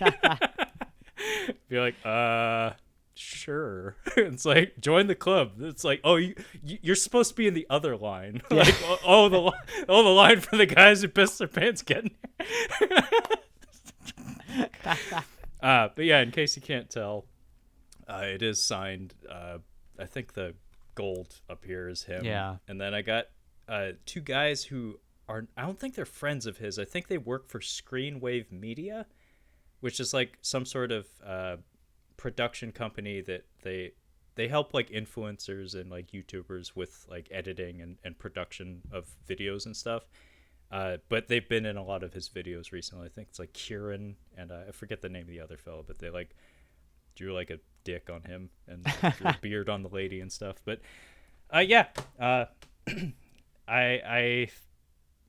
don't have much more to say about that other than the fact that, you know, I know it's stupid, like Angry Video Game Nerd it's not what it was, but it hit me at exactly the right time. Yeah. And seeing this guy, you know, make stupid videos on the internet at a time when I had ready access to a camcorder and was like in college and was surrounded by other stupid people that also wanted to make videos on the internet. It was inspiring in that kind of like Mark Borchardt or Ed Wood sort of way, where it's like, you know what, we could do that too. And so it's like, it's not like anything amazing came out of it, but it was just kind of cool having a guy out there like actually doing it and doing it pretty well, because he's still out there, he's still making money, and I think he's writing a book right now that I will read. Cool. Yeah. No, for sure. I definitely get that. And like, was that Blu-ray like put out independently by him? I don't know enough about this film to. It says it has his Cinemassacre logo on it. But then it also has Skinny Ugly Pilgrim on it, who I don't know if that's a distributor. Screenwave Media is listed on the spine, so maybe they handled like the publishing rights or something. But if if he works with them, I was just gonna say, like, I got to give this guy some credit. Like actually putting a Blu-ray out of this thing. Like, yeah, no, I actually bought this like direct from his website, basically. Yeah. Like not Amazon or like anything like that. I actually just bought it straight from his website. And in fact, those Screenwave Media fellas at the card table before I got to him and shook his hand and said, I decided like when I got to the line to talk to the guy, Brad, I actually had like a interesting little epiphany where I was like, holy fucking shit, this is a lot of people. And so I was like thinking of something like profound to say or something. It was like, there's no way he's going to remember me or anything I have to say because he's going to see thousands of people just today and there's a whole weekend ahead of him. And this is just one convention. He's done tons of these. So really I said the only thing that would matter, and that just thank you. Just, thanks for all the entertainment and the inspiration over the years. And that's literally all I could say. It was just like, could you sign my thing? And thanks a lot for doing what you do. But yeah, it's fascinating. I've never been an autograph guy. Like, it's never really meant much to me, but this time it did. And that was an interesting thing to do. It made it especially profound because I had to do the whole thing alone, which made peeing in the front seat a little bit more manageable, but the rest of it a little bit more intimidating. Yeah, well, hey, I mean, I think it sounds like it was worth it. But yeah, the guys at the card table ahead of him, they did actually comment on the Blu-ray because I guess you could buy the movie at the desk like right before you saw him or something. And they commented, they're like, yours is different. Like yours is like the super duper special edition. I was like, because it's old. It's like, oh, because I brought mine from home and like it's a different printing of it apparently. Oh, okay. I didn't know any of that, but like they did comment on it like, something's wrong here. Like, is this like some bootleg or some shit? It's like, no, actually it's just old. Yeah they were hoping to trade. Maybe they're like, all right, I could sell this on eBay. Yeah. When you started that pick, though, you kept saying, like, this is not high art. And I was like, I mean, we're going from Anaconda to, I mean, what could be next? I really did not know where you were going to go because you didn't give the not high art disclaimer to Anaconda. So I was like, this has got to be something. Angry Video Game Nerd, the movie. That's about where I was expecting you to go from there, yeah. Well, I mean, part of the fun of doing the show with you, Brad, is something that we probably should have disclosed up top, but we just didn't, is that I think you and I are more keen on picking things that mean stuff to us, as opposed to just like flexing or picking the thing that people know. Because like I have all the Avengers movies back there. I have Aquaman. I don't care to share those with you guys because a lot of people that don't even have movie collections have those. Yeah, it's like what more could I say about those? It's like no, and like I said, I didn't have to disclose it. I didn't even mention it before we started recording, and yet we have all these kind of off the wall picks that it makes for much better commentary. Yeah, I agree. I mean, to be honest, yeah, if we were going to show off Avengers, Aquaman, I mean, the next for B, Batman Begins or something. Although, I mean, it'd be fair to pick a Batman movie. I'm not saying we can't pick a Batman movie, but yeah, it is Batman. yeah. But you know what I'm saying? Just like, the obvious stuff. It's like, that's not interesting at all. It's not bad. It's just not as interesting as I think it would be to just pick the things that mean more to you personally. I don't know how it would. Maybe you'd reach a wider audience that way. I don't know, but certainly. Yeah, because that's totally why I do this, Brad. I would not be proud of the result if we were going with that. Those kind of films. Nothing against more them, people need to know about my parallel parking and pee story. But that's enough of that. I said way too much about that. So, Brad, it's your pick. What you got? Well, let's go with this. Now, this might be controversial. I don't know. This is one that, so technically, well, I'll just say what it is. It's the American Horror Project Volume 1. Now, technically, this is why I don't know if it's allowed, because the 3 movies that are within it do not start with the letter A. But I would file this under A because the set is the American Horror Project. So I think... in the words of the immortal Mills Lane, I'll allow it. There we go. All right. Because, if it's just like a random, like, Universal Pictures 4-movie set without a name to it, then that's where that gets into a whole thing. Like, how do you alphabetize that? Do you go with the first one listed on the spine? Do you go with the reason you bought that 4-movie pack? That's why I try to avoid them at all costs. But this one at least has a name that I can put it under A. This is an Arrow release. Now, there is already a volume 2 of this, and this one right here is the standard edition. So I believe the limited edition that I did not get had basically like individual cases for each of the 3 movies. I think everything else is exactly the same discs, same movies, same features, and you can actually buy these movies individually if you so desire, if you only wanted one of them. But the 3 movies are Malatesta's Carnival of Blood, The Witch Who Came from the Sea, and The Premonition. So, I don't know, like, I think this is a nice set.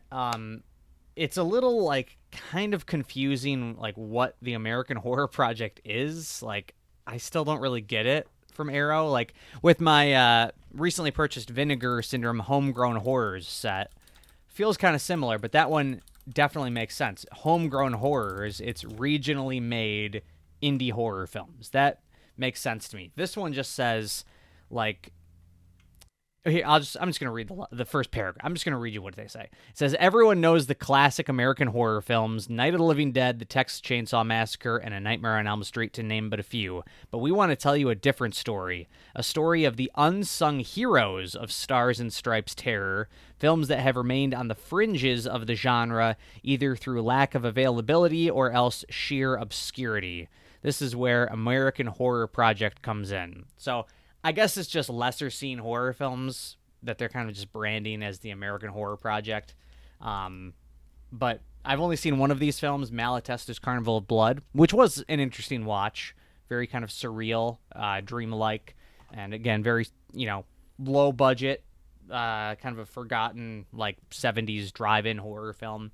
But, yeah, I mean, I like when these boutique labels are putting out these horror movies that I've never heard of, and you watch them, and a lot of the time there's some really, like they say on the back of this box, unsung gems, like stuff that, when you watch enough horror movies, and I guess with any genre, you kind of like, you hit the main players, and some people, they just keep rewatching those main players, and that's kind of all they do, and that's fine. But I don't know, me, I've kind of been having a real good time with Arrow, Vinegar Syndrome, Scream Factory to a certain extent, them putting out these movies that I'd never heard of, and I pick them out just through either the quality of the release, or they come out on Blu-ray and people talk about that they're actually good and worth checking out.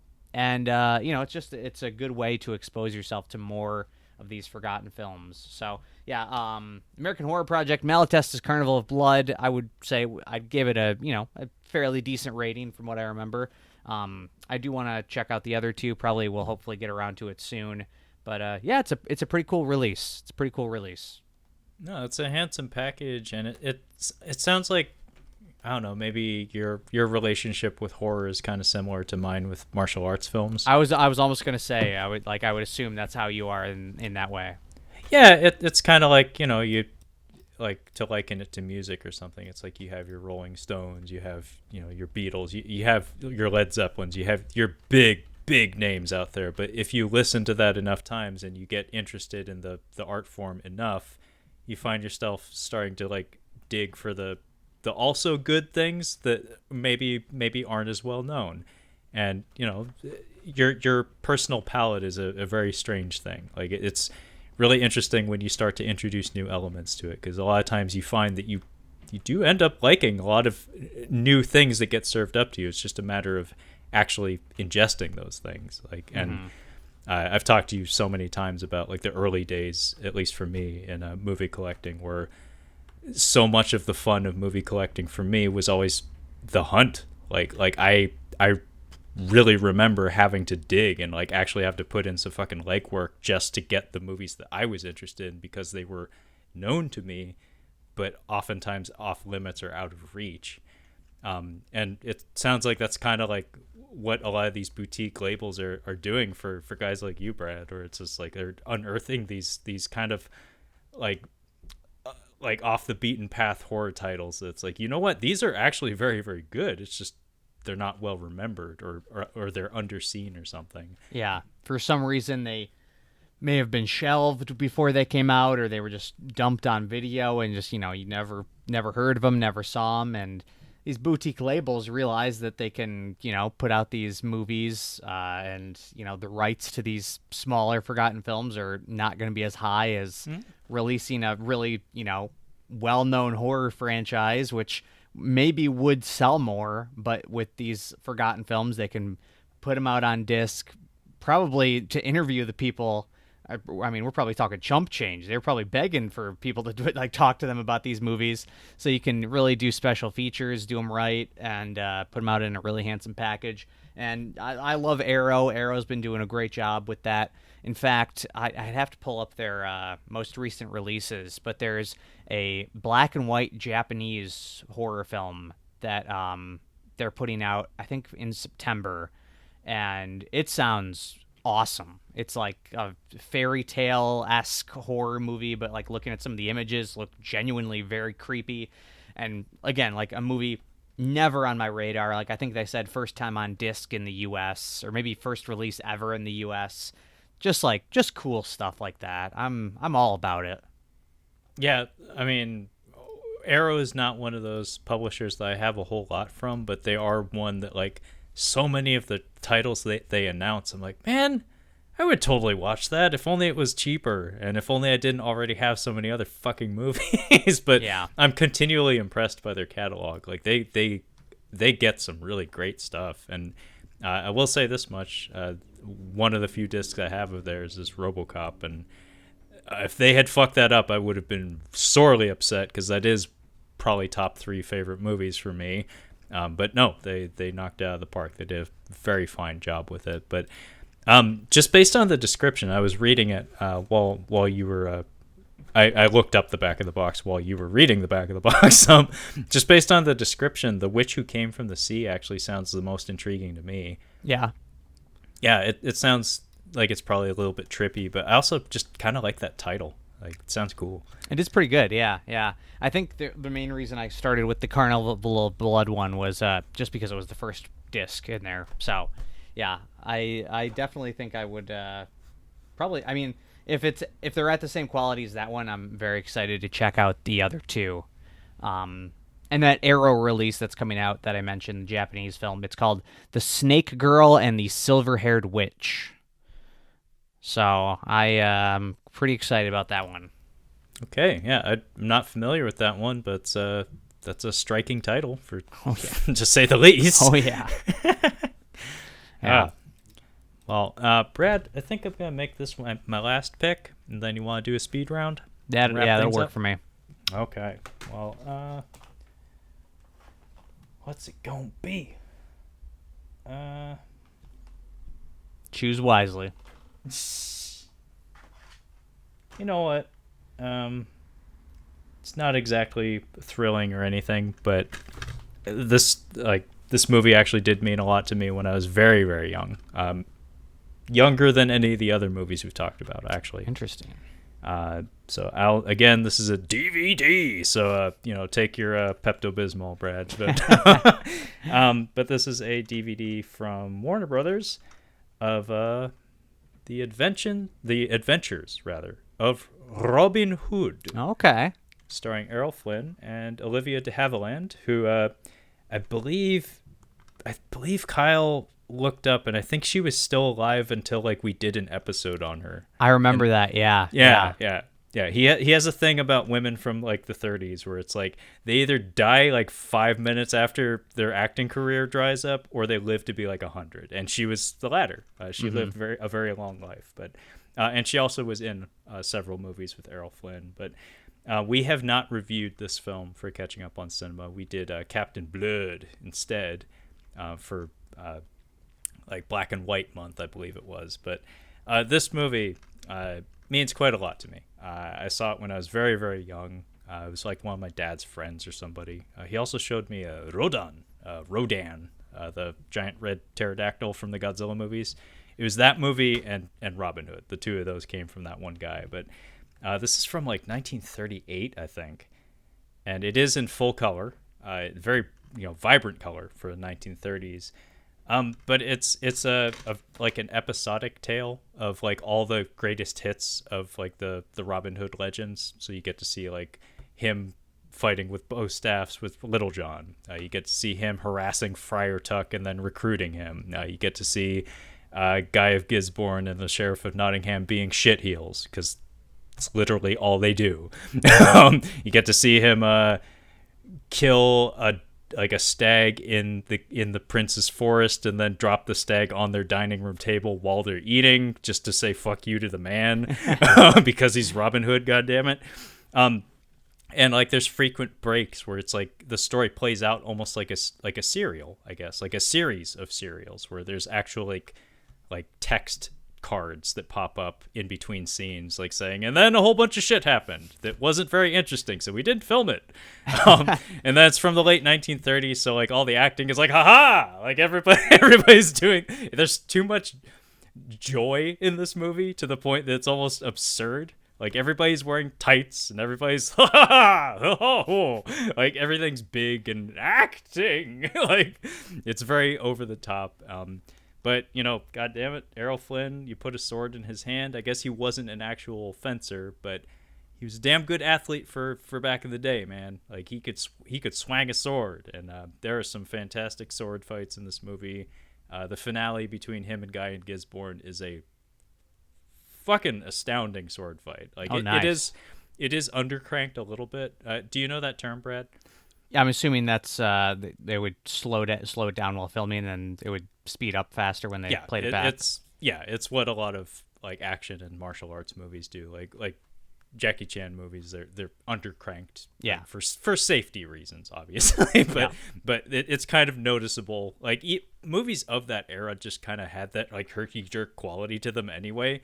But this movie doesn't have that except for when they're like exchanging blows and stuff. But it's like a Warner Brothers production from back in the day. Big sets, fancy costumes, lots of phony British accents and some real ones, and one Aussie pretending to be a Brit. It's like, it's a good time. Like it moves. Like for a movie of its age, it doesn't feel like it. And I just remember really being into Robin Hood when I was a kid anyway. Just because he's one of those folk heroes that even if you don't know a damn thing about him, you at least know his outfit. And it's like, oh, it's the guy that wears green and the hat and he's like embedded in the culture. And of course the Disney one as well. I grew up watching that too. Mm-hmm. So it was like I would bounce back and forth between the two. I think I preferred this one, although the other one had Robin Hood and Little John run through the forest, oolai, oolai, oolai, yay, which of course would become the hamster dance.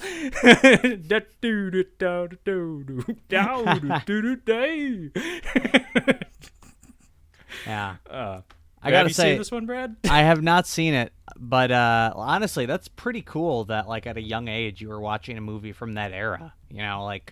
I mean, maybe like the old Disney movies, like Disney animated movies. Maybe I was watching those as a kid, I guess. But a live action movie from that era, I think that's pretty good to like watch it at such a young age. I think I kind of wish I would have maybe watched some older stuff at a younger age, and I don't know, maybe just like psychologically, it would maybe make you more willing to go back to that era nowadays. Which I'm more than willing to go back to that era nowadays, but. At least, people that I knew growing up would never watch a movie that old. You know what I mean? Like, well, things like this, part of what's kind of fun to look back on it is that I was so young that I didn't have that sense of critique in me. Okay. Where it's just like, if it's on the TV and it's good, I'll like it. Like, I'm not thinking in terms of what year it's from. I don't care what celebrities are in it. That's why I always think it's funny about like the voice casting for all those like modern day animated movies, because it really wasn't a thing until like our generation, basically, that the stunt casting of celebrities for like Disney and DreamWorks movies became the norm. Like it is a way to sell the movie, and makes sense when mom and dad are the ones buying the tickets, not the kids. But it's a weird way to sell the product, because like all those older Disney movies, it's like, yeah, they had like one or two noteworthy celebrities in there, but usually it was just like their core cast of like strong vocal performers that could do whatever, like Jim Cummings or whatever, that's just like, bring him in, just have him do the whole movie. just have him do the whole movie. Yeah. He is a Disney employee for life. But yeah, I didn't care like who was in the movie. I just cared if it was fun. Yeah. And also my parents are a little bit older than a lot of my contemporaries, so maybe that had something to do with it too. And I don't know, like I think it's probably a good thing to get your kids exposed to more antiquated, like hokier movies at an early age, because it makes it more palatable as they grow older. Because I can't tell you how many times I've mentioned like how obsessed with Godzilla I was when I was a kid. Not exactly highbrow cinema, not exactly top of the line special effects quality, like even in the late 80s when I was born, but that's what I was watching. Like that's what I liked, was those Godzilla movies from the 60s and 70s, because we didn't really get any more of those until years down the line. But yeah, Robin Hood was special to me when I was very young, and I guess I feel fortunate to have seen it when I was young, because as I said, like all the hokier elements of it didn't feel that way. It was just like, oh, it's Robin Hood. Robin Hood's a happy guy, even when he's stabbing people. Yeah, it sounds good, man. I'll have to check it out. I mean, like, you're inspiring me. I'm not going to let my kids watch anything made before or made after the year 1960. Like, that's the cutoff. Sorry, kids. Yeah, it's like I don't know. My friends and I have had this conversation where it's like, you know what, man? When I have kids, they're gonna be. I turned into Mark Borchardt for a second. when I have kids, man, they're gonna grow up with a Nintendo, not a Switch, man. They're gonna have like an 8-bit Nintendo. Yeah. Then they're gonna graduate up to a Super Nintendo. Maybe someday they'll get a GameCube. It's not bad parenting strategy. Not bad. Yeah, like graduate them like every couple years or something up to the next system. So it's like when they're a teenager, they'll have what all their friends have. Yeah. And they'll be so far behind the times, and they're I don't know, all the muscle memory that comes with, handling a modern day controller just won't be there, so they'll suck at everything. Thereby dashing any hopes of them becoming esports famous. It's like, way to go, mom and dad, you ruined potential cash cow opportunity by crippling your kids' video game development. They'll blame you for it too. Yeah, thanks, Dad. Yep. It's like, man, it's the only thing that matters in 2050 or whatever, and you crippled me. Way to go, Dad. Like, sorry. But yeah, that's about all I had to say about Robin Hood. So, Brad, want to get set up for a speed round here? Yeah, I've only got like a few here that are noteworthy. I'm not gonna go like through all my A's, so I got a few here, not a ton, but like you said, I'm not gonna mention every Avengers movie I have or something like that. So okay, well, if you only have a few, you may as well go first, Brad. All right, I will kick it off with Adaptation, the Spike Jonze, Charlie Kaufman film. This is a Shout Select disc. Honestly, the disc is not that great. I think the original disc was like out of print, and so this is basically just the same disc from what I understand, like same transfer, no new features, just basically slapped with a Shout Select thing on it. But it is a great film, so it's worth mentioning. It really is. Got a 4K here of Annihilation. I do like Alex Garland a lot. I don't think I've loved anything he's done yet. Like I really liked Ex Machina. I really like this. I really like Devs, but I'm still waiting for, on his actual things he directed. But I don't know. I think I'd like to see him go back to Danny Boyle again. The two of them to work together. I think that could be interesting. Maybe that's what they both need. I don't know. Another 4K here. This one, Ad Astra, the Brad Pitt film, which I think I liked more than most people. I actually really like what's his name, the director, James Gray. I haven't seen all of his stuff, but I was really impressed by this. Really impressed by The Lost City of Z. And I love that this is like a sci-fi film, but it's just so like spiritual. It's not a science fiction film. It's a spiritual fiction film almost, like spiritual in just like the emotional sense. It reminded me very much of like a Terrence Malick film. So I really like that. The moon sequence is amazing. And I've heard you mention that on the Cinema Speak podcast before. Any chance I get, I will mention. I noticed that. Yeah. And then the last one that I'll mention is the Scream Factory Collector's Edition of Army of Darkness, which probably out of the trilogy is my least favorite, but I still really like the film. And this is a pretty great package. It's 3 discs. You've got the theatrical, director's cut, and international cut. Lots of features. I will say there was a disc issue with one of the cuts. I can't remember. They did have to do a replacement program, which I'm hoping I got that remedied. There's been so many replacement programs going on. I can't even keep them all straight. I'm just gonna assume that I fixed it, and I don't even remember what cut it's on. But anyway, it's a great package. Other than that, and it's a fun film. So yeah, always worth watching every now and then. Yeah, I haven't seen Ad Astra, but I heard it was visually astounding.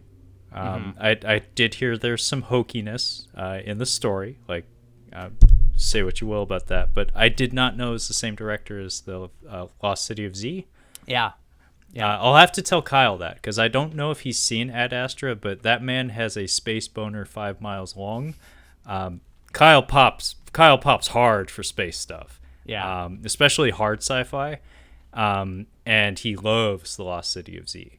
So if he hasn't seen Ad Astra, he probably should. Yeah, it's definitely not like hard sci-fi, and like I don't know. Like I said, it doesn't really focus on much of like the science element of it. It is very much just more of a, the idea of having to go to space to get over your daddy issues kind of thing. But, okay, so Kyle's just like, meow. But if you like Lost City of Z, I think they're pretty similar films.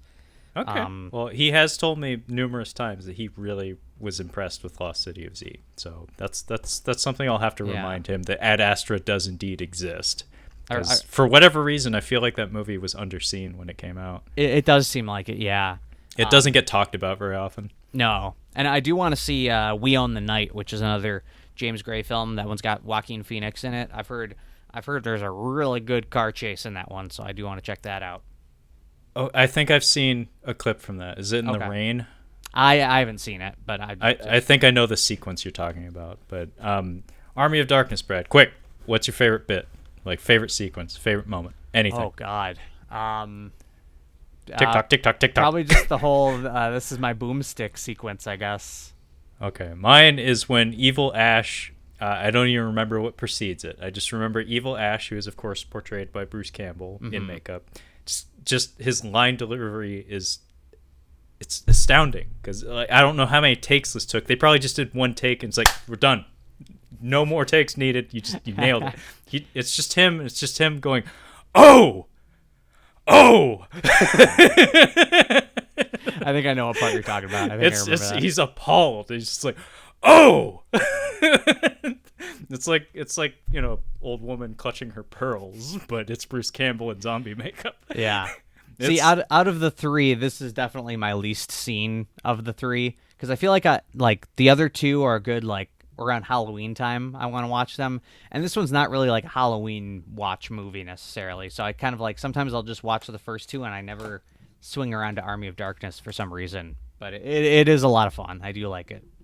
Yeah, no, I like all of those movies. Actually, I hadn't seen the first one until we did it for Catching Up on Cinema. Yeah, there you go. Kyle and I did a twofer with the remake as well, which is not half bad. Yeah. But prior to that too, yeah, that was my favorite. My brother rented that, and we watched it with my mom, and she thought it was hilarious. Which, yeah, that's how you can tell I have a cool mom. That is cool. That is cool. Okay. So speed round to me. I'm gonna try not to throw too many titles at you, because your stack was a bit modest, and I don't want to be that guy. Okay, so speed round. I have Asura, the City of Madness, I think is the subtitle for international distribution. This is a Korean film that, of course, has Hwang Chun-min, who is one of the most prolific actors in Korea, or at least has been in the past decade or so. He famously does like 3 movies a year or something, and he's also like a top-tier actor as well. This movie has a very, very astounding cast of very good players. I characterize this movie, and this is probably not true, but upon initially viewing this movie, I walked away from it telling myself that might be one of the most violent films I have ever seen. Really? And it is gory. Like there's a lot of bloodshed in it. It's pretty nasty, like tooth and nail kind of violence, but it's mostly just the tone of the dialogue. Like every line in it is just like venomous shit, like just people ripping into each other. Yeah. So in between like heads getting smashed open and stuff, you get just these nasty people just chewing each other apart with their words, and just the tone of the dialogue. I don't know if you've ever heard like angry Korean before, but it just turns into noises and stuff. It's fantastic. It's a lovely language to swear in, and they love to swear. So let's just say that much. So it's good for angry films. Say that much. I have Atomic Blonde, which is noteworthy because we are probably going to be covering this for Ladies' Night, which is, of course, the event month we're doing right now for Catching Up on Cinema. And the 8711 stunt crew worked on this film. Like I've told you this before, Brad, if Daniel Bernhardt is in the cast and takes a punch, that's how you know they were involved. Like when I saw the trailer for Birds of Prey, I was deeply unenthused about that film. But then I saw Daniel Bernhardt, and I was like, that movie might have something going for it. But yeah, I don't know how often this kind of stuff is advertised or publicized, but I think we're in the middle of a sea change when it comes to the way movies are marketed, because that name 8711 actually does carry some cachet. Like if you say that those guys are involved in a production, it elevates the whole production. It elevates the prestige of that particular production. Like same with Nobody. Like Nobody on paper and in the way it was advertised seemed fairly boilerplate. And to be honest, it kind of is. Mm-hmm. But those guys were involved, and Daniel Bernhardt and Elaine Moussi in that bus sequence, that should have been the whole movie. Just the bus scene. Yeah. And you didn't have to do anything else, because that sequence was fantastic. The rest of it, not so much. But parts of that first John Wick movie kind of have that feel as well. But those movies always have a weird issue with the way they stagger their action sequence. That sometimes they're either front heavy or bottom heavy. It's like it's all good. It's just you're feeding it at an unsteady drip. Yeah, I think the third one is definitely front heavy. I don't think the first 20 minutes it never reaches that again. Yeah, no, nothing could either. But those first 20 minutes are top tier stuff. Like I'm so happy we have that immortalized on film.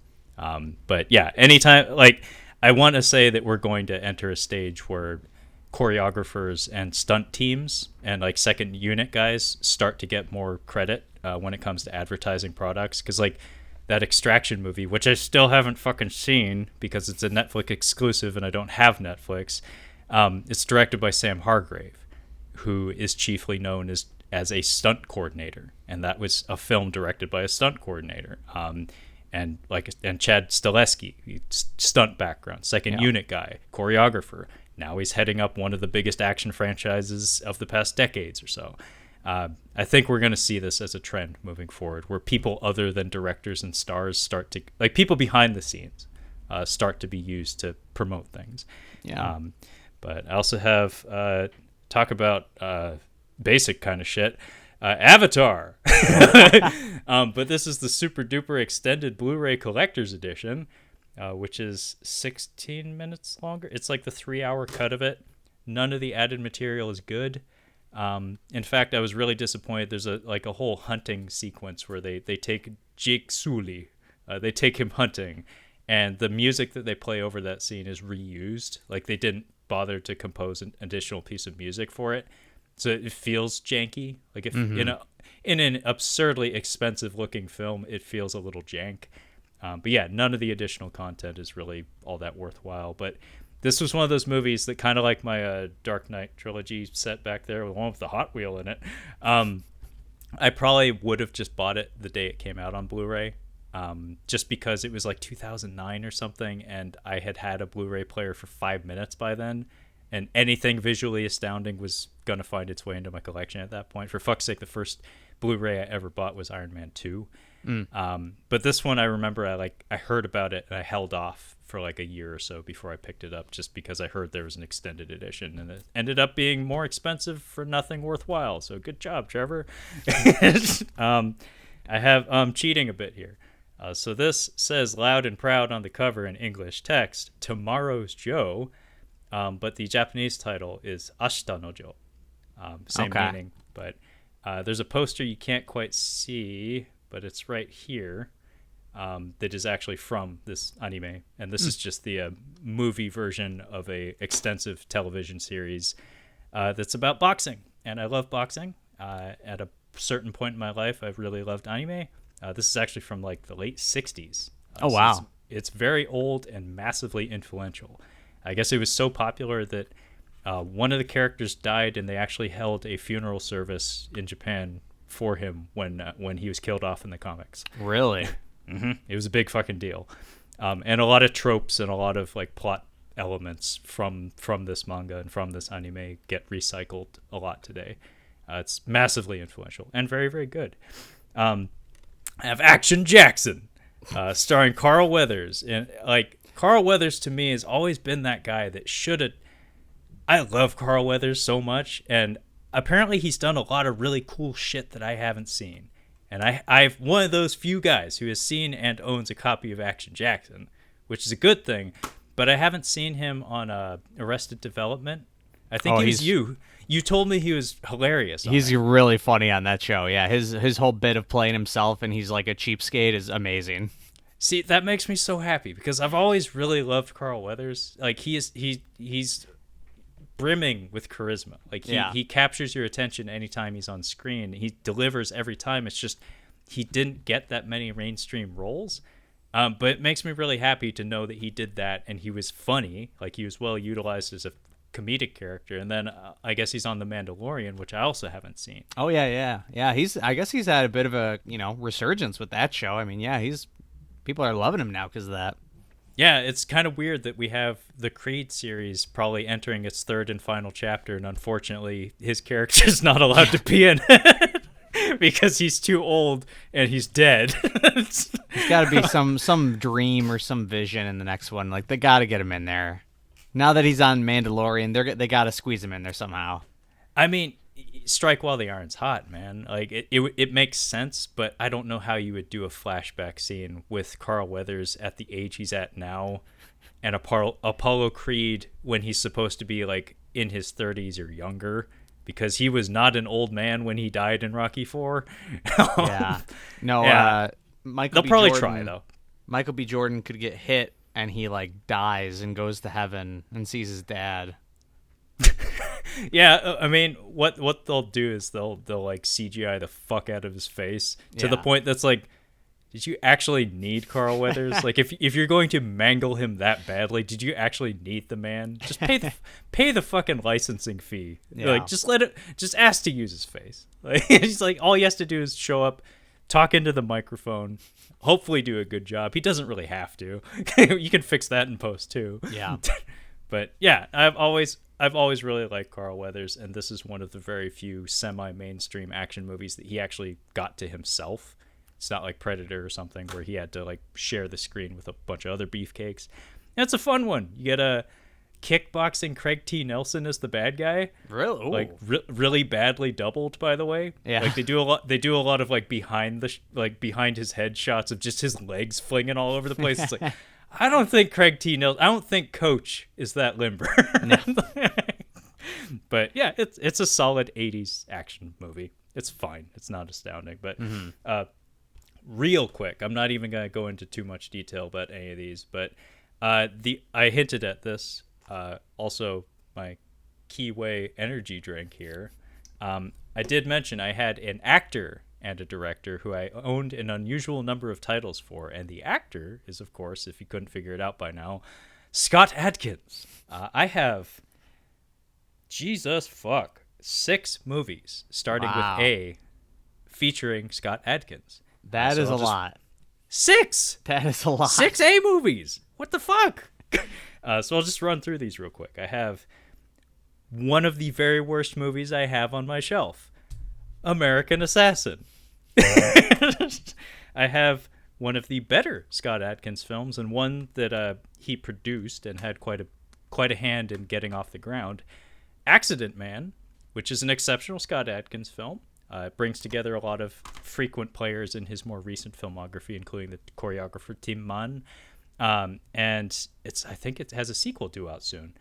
Highly recommended if you're interested in checking, like, a starting point for Scott Adkins movies. Cool. I have the worst, like, bar none, the worst Jackie Chan movie I own, The Accidental Spy, on DVD.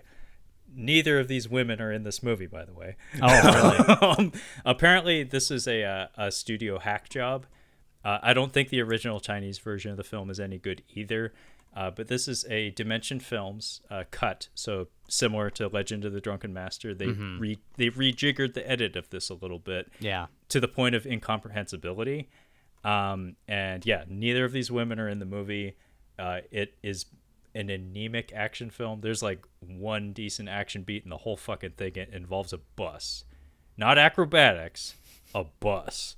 And Scott Adkins is in the movie, and I own 6 movies just starting with the letter A featuring the man, and I couldn't find him. Oh, really?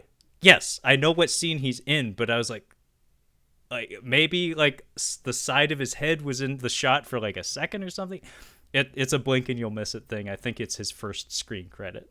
Okay. So he's just there to fall down, not even do an action scene. He's just there to like trip and fall. But I have another very good Scott Adkins film, Avengement, which is from Jesse V. Johnson, who is a guy he's collaborated with as a director for like probably a half dozen times by now. He's kind of like his De Niro or his DiCaprio. That is Jesse and Scott Adkins. This movie, Brad, you don't have to watch the whole thing, but I'm going to send you the bar fight. Okay. It is one of the single best bar fights in cinema history. Yeah? It is astounding. Like, I don't know how well versed you are with Simpsons lore, but there's that meme of the kid watching the little hamburger guy get his ass beat by Homer. Yeah. And the kid's just like, stop! Yeah. Stop! He's already dead! There are numerous instances in this bar fight where I think it's mostly Mark Strange, who's also a British stuntman, that just gets the shit end of the stick in the choreography, where it's just like, Scott, he's dead. Scott! Like, dude, like, enough. Like, Yeah. he is so dead. Like, all of these people have been killed 5 times. That guy's 7. But yeah, please remind me. I'll just send you that clip, and 5 minutes of heaven. If it's half as good as the title, Avengement, I mean, then it's gonna be great. I know it's brilliant in its stupidity. I love it. I love it. I honestly do love it. Yeah, I have Assassination Games, which is one of several collaborations he did with Jean-Claude Van Damme. This movie has Avengers syndrome, where it's advertised like they're going to shoot at each other. They only do that at the midway point, and then they join forces. It's okay. It's not great. That's really all I have to say about that. And then the last one is one that I actually held off for a very long time in purchasing because I had a sneaking suspicion it was going to suck. And it turned out to not totally suck, only a little bit. But this is Abduction, which is a sci-fi action film starring Scott Adkins. A little bit of a rarity. It also has Andy Owen in it.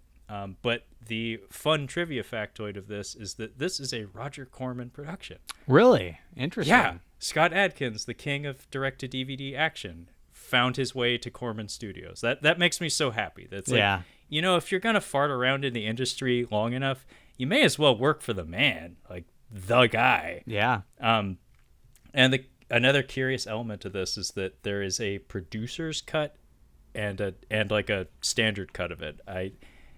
I should have watched the producer's cut just because, you know, Roger Corman's name is attached to it. It's like, you know, the guy knows how to make schlock, and this appears to be schlock. Like I would trust him to put his name on the better version of it, but it wasn't good enough for me to watch twice yet. Anyway, so maybe I'll get to it. But yeah, I guess that's about it for my speed round there. So yeah, I guess that about wraps up all of the A's. That's the A's. Yeah, that's the A's. Maybe sometime soon we'll do the B's. But yeah, one down, 25 more to go. 26 if you include numbers. But Jesus. But yeah, before we sign off here, though, Brad, would you care to let the folks at home let them know where they can find your lovely podcast and whatnot? Yeah, of course. Well, thanks again for having me, man. I appreciate it, as always. My show is the Cinema Speak podcast. We're on iTunes, Stitcher, Spotify. You can just search for Cinema Speak on there. Follow us on Twitter at the Cinema Speak, Instagram, Cinema Speak Podcast. You can go on our webpage, is just cinemaspeak.libsyn.com. And I guess I can say we are on YouTube now, so search for Cinema Speak Podcast on there as well for unboxing videos, I guess. Hey man, I thoroughly enjoyed that unboxing video. I appreciate that. Yeah, it was a good time, man. Cool. Brad did an unboxing of his Vinegar Syndrome package. I don't know how many titles you had in there, but it's a pretty hefty package, man. It was pretty good. They stacked it pretty good. They packed it well. Yeah, very much so. But yeah, you're always welcome on the show, Brad. Thanks for helping me out with this. This has been a really awesome project that I'm glad we continue to do from month to month. Oh, of course. Yeah. In the meantime, though, folks at home, if you'd like to catch up on any of our other Catching Up on Cinema content, you can find all of that collected on our website at CatchingUpOnCinema.com. We also have a couple social media accounts in the form of an Instagram at CatchingUpOnCinema, as well as a Twitter at CatchingCinema, so feel free to hit me up there. And the show is available on pretty much any podcasting platform you can imagine, including Cephalopod. So fucking Google it. But that being said, thanks so much for joining us, and we will catch you next time.